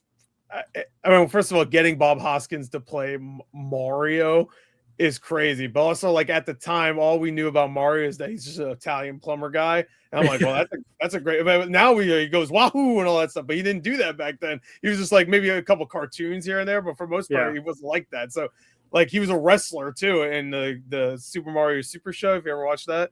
No, they got a wrestler to play him in the live action segments. That was it. And so it was a good choice. They did John Leguizamo. I don't know what the fuck they were smoking with that casting choice because I like him, but I mean, as Luigi, I don't know. You have to get someone that's like a little like, I don't know. Oh, wait, are you frozen? Oh, he's frozen. All right. It froze again, but it's fine because you were done with your answer when it froze. Yeah. So next, so these will be easy to cut through. All right. Next is Sonic the Hedgehog from 2020 versus Silent Hill 2006. Is there any other Sonic movies on this list? No, just the original Sonic the Hedgehog from 2020. I think I'll pick Silent Hills again. Ooh, just out of curiosity, which Sonic would have beat it out? 3. Oh, if I picked 3, I would have put that. Yeah, I think. Yeah. Do you think Jim Carrey's going to end up returning for 4? Probably. Yeah. He said he was coming back for 3, and then he played 2 roles. So like, I think at this point, maybe 3 roles this time. Yeah. Yeah. Maybe. Who knows? He might voice Amy or whatever it is. Silent Hill 2006 versus Welcome to Raccoon City. Oh, I hate Welcome to Raccoon City. So Silent Hill. I really hate Welcome to Raccoon City. Okay, Silent Hill. I own it downstairs on 4K. I've never watched it. Yeah, it's not good. They really. I love Primate, and that's the same director. Yeah, yeah. I actually like the second Strangers movie, which I know is not something. I totally forgot he directed that. Yeah, that one's great. I had what's his name too? Pullman, the guy that's like really popular now, Lewis Pullman.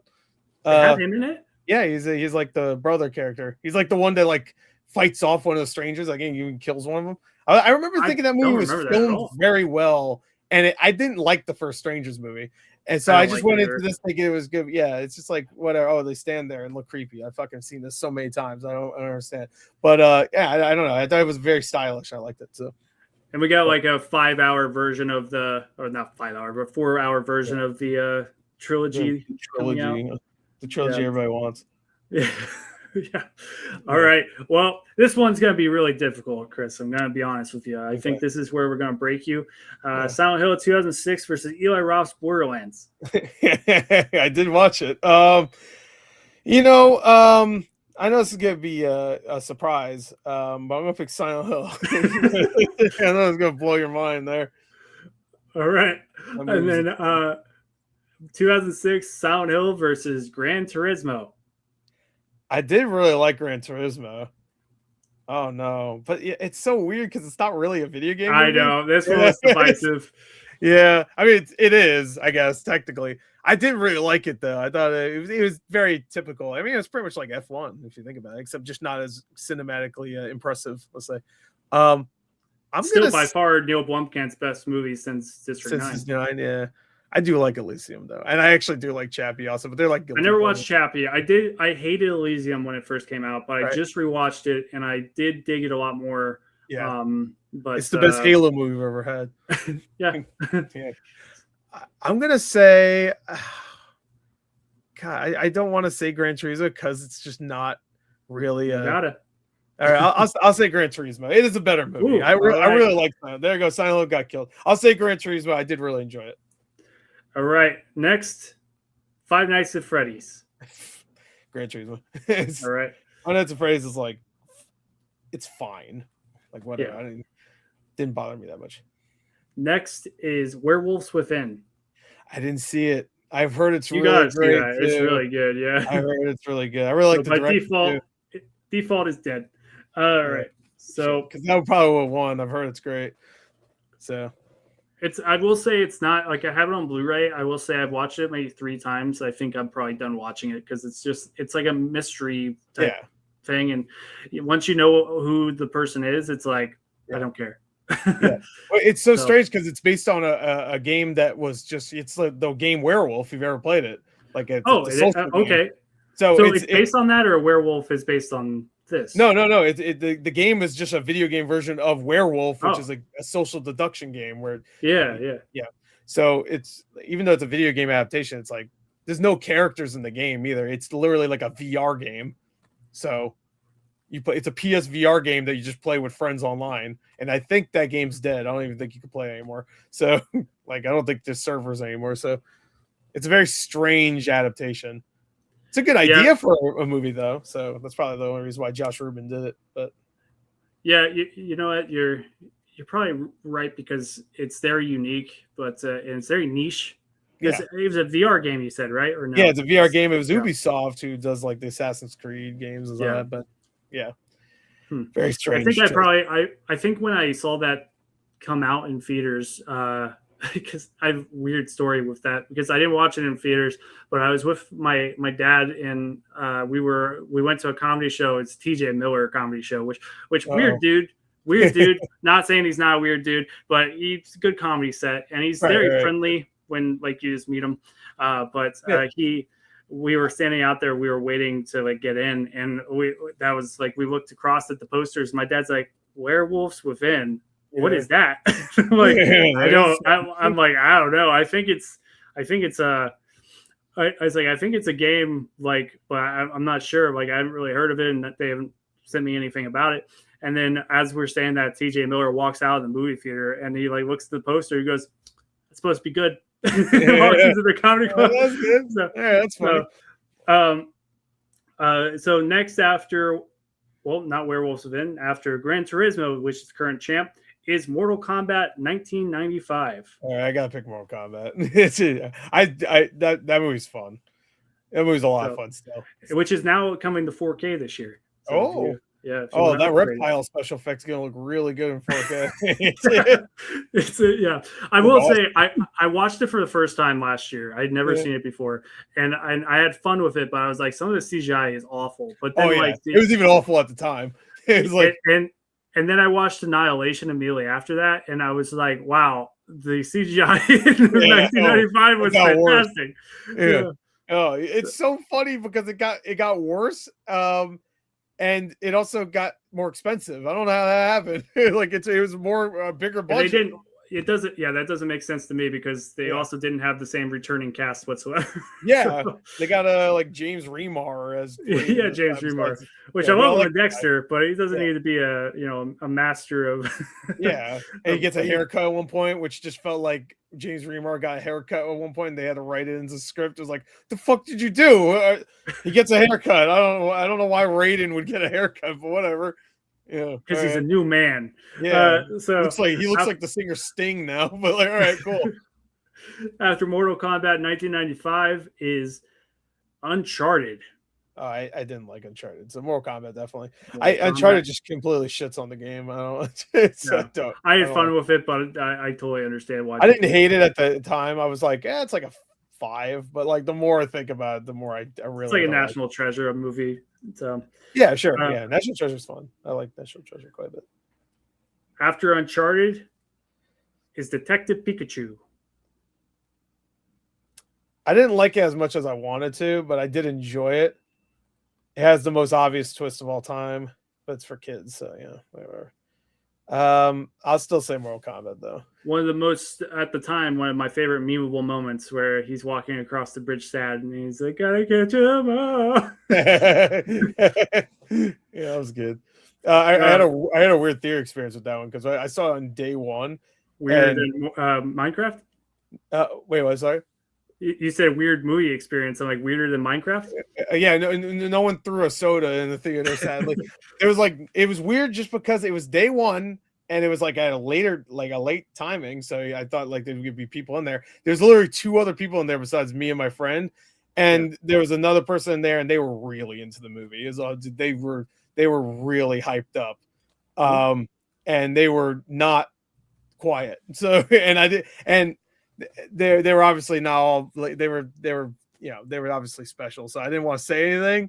They were really enjoying the movie, and it was weird, but it was also kind of endearing because they were really liking it. I was like, I'm not saying anything. I'm not gonna be the grown asshole at the Pikachu movie telling the guy to stop having fun. So I'm just like, all right, this is my experience, and it made it more memorable because the movie itself is fine, but I probably wouldn't remember it.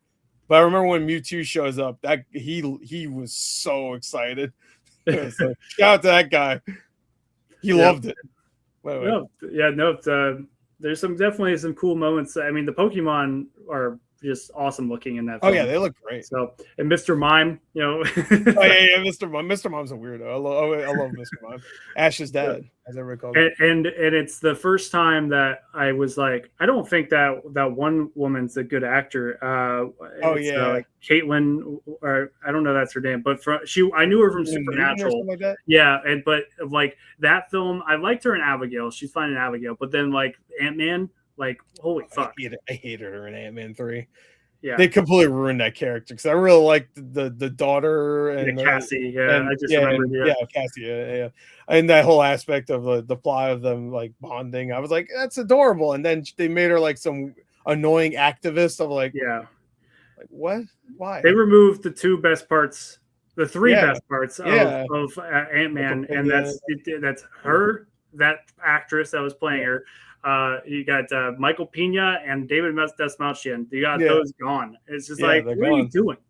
So even though the second one's not great, that part where like the ghost lady reappears in the room, and then the David Dastmalchian's character just starts like reciting some weird like Russian like chant or like and they did like say this ritual or almost like I always remember that. That made me laugh. So yeah. I mean, I personally, I'm very much on the outs with Marvel movies, but the Ant-Man, the original, to me is one of the ones that most people are like, but I thought was fantastic. I loved it. I loved it too.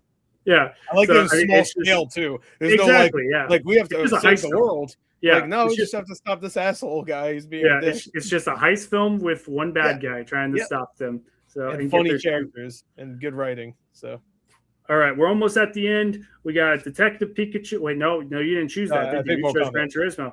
No, Mortal Kombat. Fuck, I'm very behind. Mortal Kombat, 1995. 1995 is where we're at. Versus Mortal Kombat 2021. I had a feeling I was gonna have. Yeah. Oh, that's hard because I actually really did like the 21 movie. I do too. It's not great. Cole Young was completely unnecessary. They should not have had him in it. And if he was in it, then he shouldn't have been as big of a focus. Kano's so good in that though. He's actually great in both of those movies. I'll still say the original because I grew up with that movie, but that is 100% the opening scene of the 2021 Mortal Kombat is fantastic. It's really good. I mean, I guess it was a smart move on their part, but I'm like, I think it's just absurd that they were like, we're going to put the first however many minutes online. It's like, that's the best part of the movie. That's the best part. And then, well, at the end, when they play the song and he says, get over here. Yeah. Well, I mean, when I got a simple mind. They do the get over here. I'm like, when the two most iconic members of Mortal Kombat come out of, absolutely. That fight was pretty sick too. Like, which was heavily in the trailers. That's another reason you shouldn't watch trailers, but you do it for your job. That's what I did. I got really hyped. I remember. You know what's so funny? When that trailer came out, it was snowing. It was. I remember coming. I was shoveling my driveway. Came back in.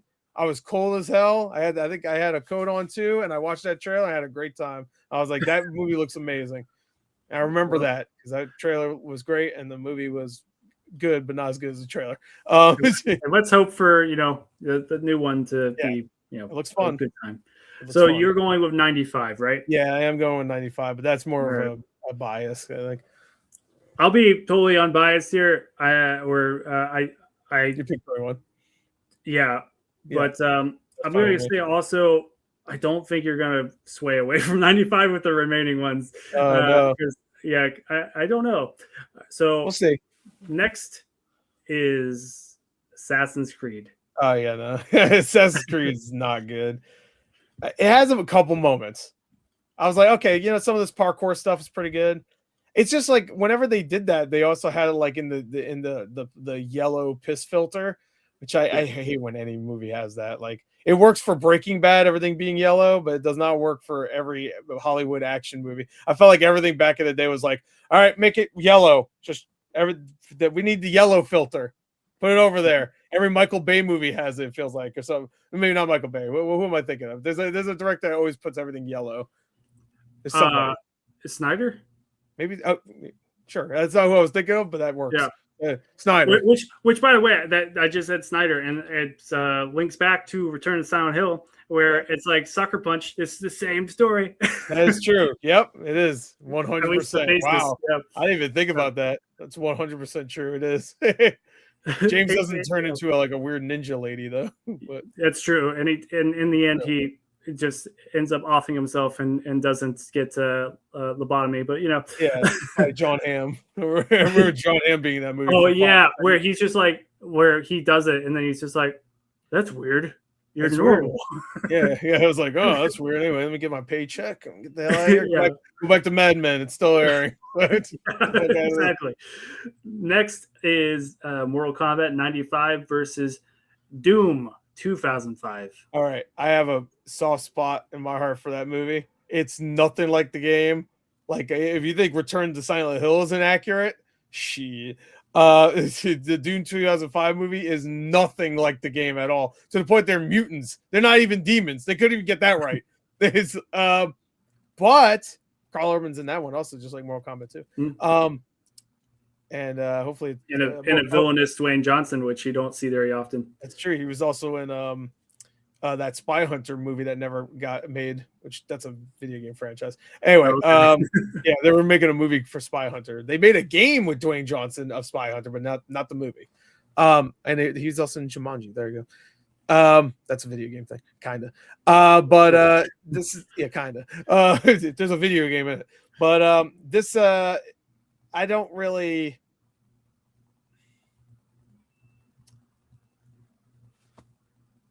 I was just gonna say Mortal Kombat. All right. Yeah. That was by far the most you thought about it. So. Yeah, because the Doom 2005 movies, it's not good, but I have a soft spot. I watched that movie a lot on my PSP of all things because I got it like the UMD of it. Yeah. And I watched it a lot because that was the only movie I had for a little while. Dude, I was just UMD, that is I love so nostalgic because I think I had like Dodgeball. Hell yeah, and like Sin City. I think like eventually I got those, but the first one I owned was Doom because GameStop had it on sale for like $5 because nobody wanted it. I was like, well, I have $5. I didn't have much money, but I have $5 and I love Doom. That was the first time I saw it was on UMD.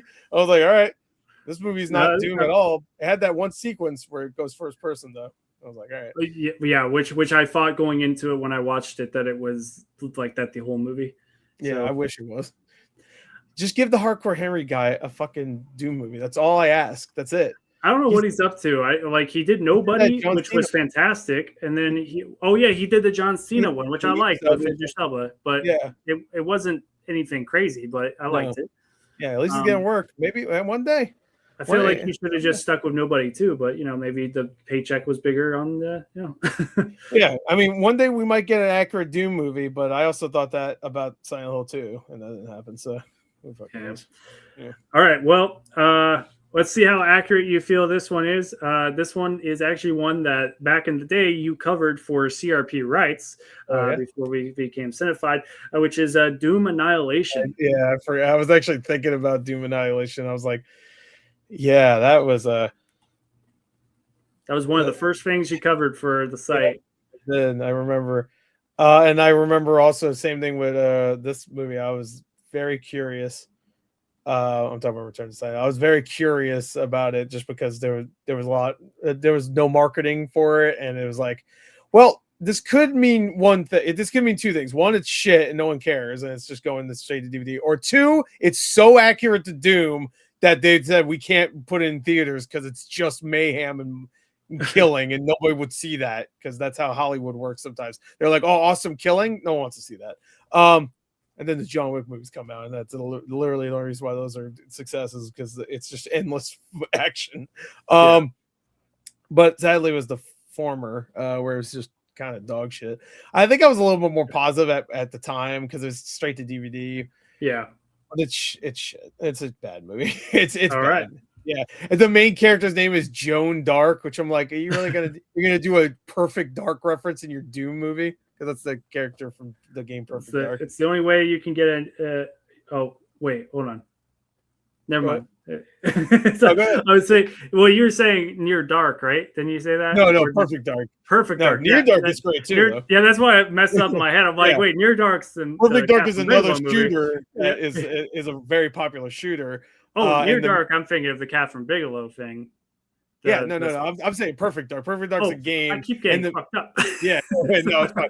Perfect Dark is a shooter game on the N64, and the main character's name is Joanna Dark in that. And they named the main character in this Doom game Joan Dark, or this Doom movie, as a tribute because whatever. And there's like a bunch of that stuff, and like they named a bunch of characters after other video game characters. So there's like obviously some reverence for video games in general, but it feels nothing like Doom. They have a BFG at one point. It's the worst BFG I think I've ever seen in my life. I thought the Doom 2005 movie fucked it up, and then this one really messed it up.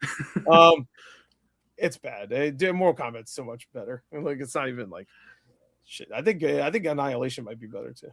Which was funny. I was gonna somehow make a Mark Rylance BFG joke, but yeah. Doesn't he fart at one point? Yes, he does. Yeah, that's the only thing I remember that movie. Because he's the good giant. He's the friendly one. Friendly giant. In Doom though, that stands for big fucking gun. It's a little different. A little different. All right. Next, we're in our final two. I'm very curious your thoughts on these two films. We're gonna do second to last. Right now, it's Mortal Kombat 95, right? That's what you chose. That's 95 Mortal Kombat versus Warcraft 2016. You know what? I feel so bad for Duncan Jones because he was like nailing it at that point. I love Source Code. I love Moon. Yeah. I don't know if there's anything in between actually. Source Code. He's only done 4 total movies. He did Moon first. He did Source Code, both masterpieces in their own right. And then he did Warcraft because he loves the game. And then it was a huge hit in China. But it was not a hit in America, and they decided to not go forward with any sequels, which I think is kind of bizarre because I mean, it still made money. But yeah, it made money. It's so, I guess maybe they thought it was gonna have diminishing returns in China, even. But like I don't know. But like it's so weird. They could the best part of that is the orc stuff, and the CG for the orcs was pretty good when they're not near a human character, because then it just becomes like human character in front of a green screen, So, but like they should have just made a fully CG movie, like all the cutscenes we get in the actual World of Warcraft game. So very strange, but and then and then after that he made Mute, which was a Netflix original, which I did not watch. I saw it because it's supposed to be kind of a sequel to Moon. It's not really. It's set in the same universe. Do you want me to spoil? Sure, I haven't watched it, so go ahead. The main character from Moon shows up in a cameo. I won't say in what context. Okay, because I did know Sam Rockwell was in it, but isn't Paul Rudd the main character? Yeah. No. What's Tarzan? What's his name? Skarsgård. Yeah, Skarsgård. He's the main character. He's the Mute character. And then Paul Rudd's his friend, and I want to say it's Justin Theroux. I want to say as the other friend. I can't remember. And it's revealed like it's like a detective kind of thing. Yes, like I think I thought Paul Rudd was the one that didn't talk, because I was like, why would you hire Paul Rudd to not be funny or act? That's the thing. You watch the movie and you wish Paul Rudd shut the hell up, because I remember him and the other guy, the other friend, were both extremely annoying. And they also end up being the villains of the movie too. If I remember correctly, it's been a while, and I was so looking forward to it, and I thought it was extremely disappointing. I'll be curious if we'll see what he does next. It's surprising he's been kind of dark. So I don't know what's going 2019, on. 2019. So wow, if he does anything. All right, so the next one should be the last one, right? Yep. So not Warcraft. You're not going to Warcraft. No. Is it Street Fighter? 95 Mortal Kombat versus. Is it Street Fighter? It's going to be a big one. Rampage. Oh, Rampage. Okay. I forgot. Yeah, that's another Dwayne Johnson video game movie. I forgot about that, because you don't think about it being based on a video game, even though I love Rampage, and it is accurate actually. All the monsters are just straight from the game too. So, and there's even helicopters, and they climb on a building. They do everything you want. I enjoyed Rampage, but I still have to go with Mortal Kombat. Now, if you put Street Fighter here, I would actually have a hard time, legitimately, because like I actually really enjoy that first movie, mainly because of Raul Julia. He's fantastic in it. He's the only one trying. You are correct, but I still really like a lot of the other cast in it. Like I forgot what her name is, who plays Chun-Li. She's also Mulan. She was in I don't remember, but I know who you're talking about. But I really like that movie. It's goofy and stupid, but it's pretty much exactly what I hope the next movie is, the new one coming out. I hope it's just as goofy and stupid, because Street Fighter is kind of goofy and stupid. So, like, I think people take it a little too seriously. Street Fighter is really dumb. They're really dumb. There's a big green ape man that shoots electricity. I don't think we need to go crazy with the seriousness of it. And we don't need to do that Chun-Li movie that came out, which was really dog shit. It was really bad. Well, I don't think that no matter what, I don't think people are going to be over the moon for the new Street Fighter. I feel the same way for Mortal Kombat. It's just like you can't really implement a story into something that really doesn't have a huge story. Like Yeah. like Mortal Kombat has a story, but it's really not anything that you Very can simple. put into a movie. You So have to it's there. fight the bad guys and save Earthrealm. That's Yeah, the story. and then Street Fighter doesn't have a story, right? It's pretty much the same thing. What's his name? Who's the Bison? That's the character Raul Julia plays. He's the main bad guy usually. Who's being played by David Dastmalchian. Yeah, right? David Dastmalchian. Yep, which is both awesome choice and also weird at the same time. We'll see, but weird because like Bison's usually like a buff dude and stuff. So like, but it could work. We'll see. Raul Julia wasn't buff and it worked. Maybe he'll get like the Bane formula from like Batman Forever. Venom or whatever stuff. That'd be awesome. All right. Well, that ends it. Yeah. That's way longer than you probably expected it to be. This is the definitive answer for the best video game movie out of the ones I had. There's probably another one, but as of right now, GorTheMovieGod selects Mortal Kombat 1995. Yes. We will have to circle back with Street Fighter and Mortal Kombat 2 coming out, see if they pull any weight here. But for now, we're going to end it there. Thanks for coming on, Chris. It's been fantastic talking to you. Sorry for taking so much of your time. No, it was my fault. I kept talking about the Silent Hill movie that everybody was forgetting about a week. So hey, you never know. It might become a cult classic. Yeah. You know what? You say that as a joke. I have a feeling it will. Like in a year, people will come back like, you know what? It was misunderstood. I'm like, no. Well, I think it has a good chance. Yeah, I think people once it finalizes its Rotten Tomatoes score, people will have that matter of fact, like it's awful, go into it, be like, it's actually the set design's pretty incredible. The CGI is not bad. I mean, like it was made for $20 million. It bombed at the box office. This should have got more people in seats. Oh, there's a winter storm. But all right, Chris, where can people find you? You can find me on YouTube, GorTheMovieGod, GorTheMovieGod. It says right, spelled the same way. You can find about 4 million reaction videos a day. I do those, but I do occasional movie reviews and stuff. I want to do more movie reviews in the future. I need to get back into the movie watching though, obviously, but to review them, I need to watch them. So yeah. Besides that, I'm on TikTok and Instagram. You can find a lot of my shorter version of my reactions on there too. It's the same name, so you can find me there. That's it. You can't find me anywhere else. Yeah, if you want to come over, come on over and you can hang out. Well, he's in New York, so find him. Yeah. It's a small state. You can find me. All right. Well, thanks everybody for listening to the Cinefied podcast. You can find more of our episodes as well as our written reviews on cinefied.com, including our review of Return to Silent Hill. You can follow us on Letterboxd as well as all major social media. And now Pops and Popcorn. It's been 3 hours, guys. Yeah. 3 hours talking about Silent Hill and dog shit video game movies. It takes a lot out of you. So just follow us over there. Follow us on Cinefied. Go follow Gore. And then make sure to keep up with us and pop some popcorn, grab a drink. Remember, stay Cinefied. See you guys next time.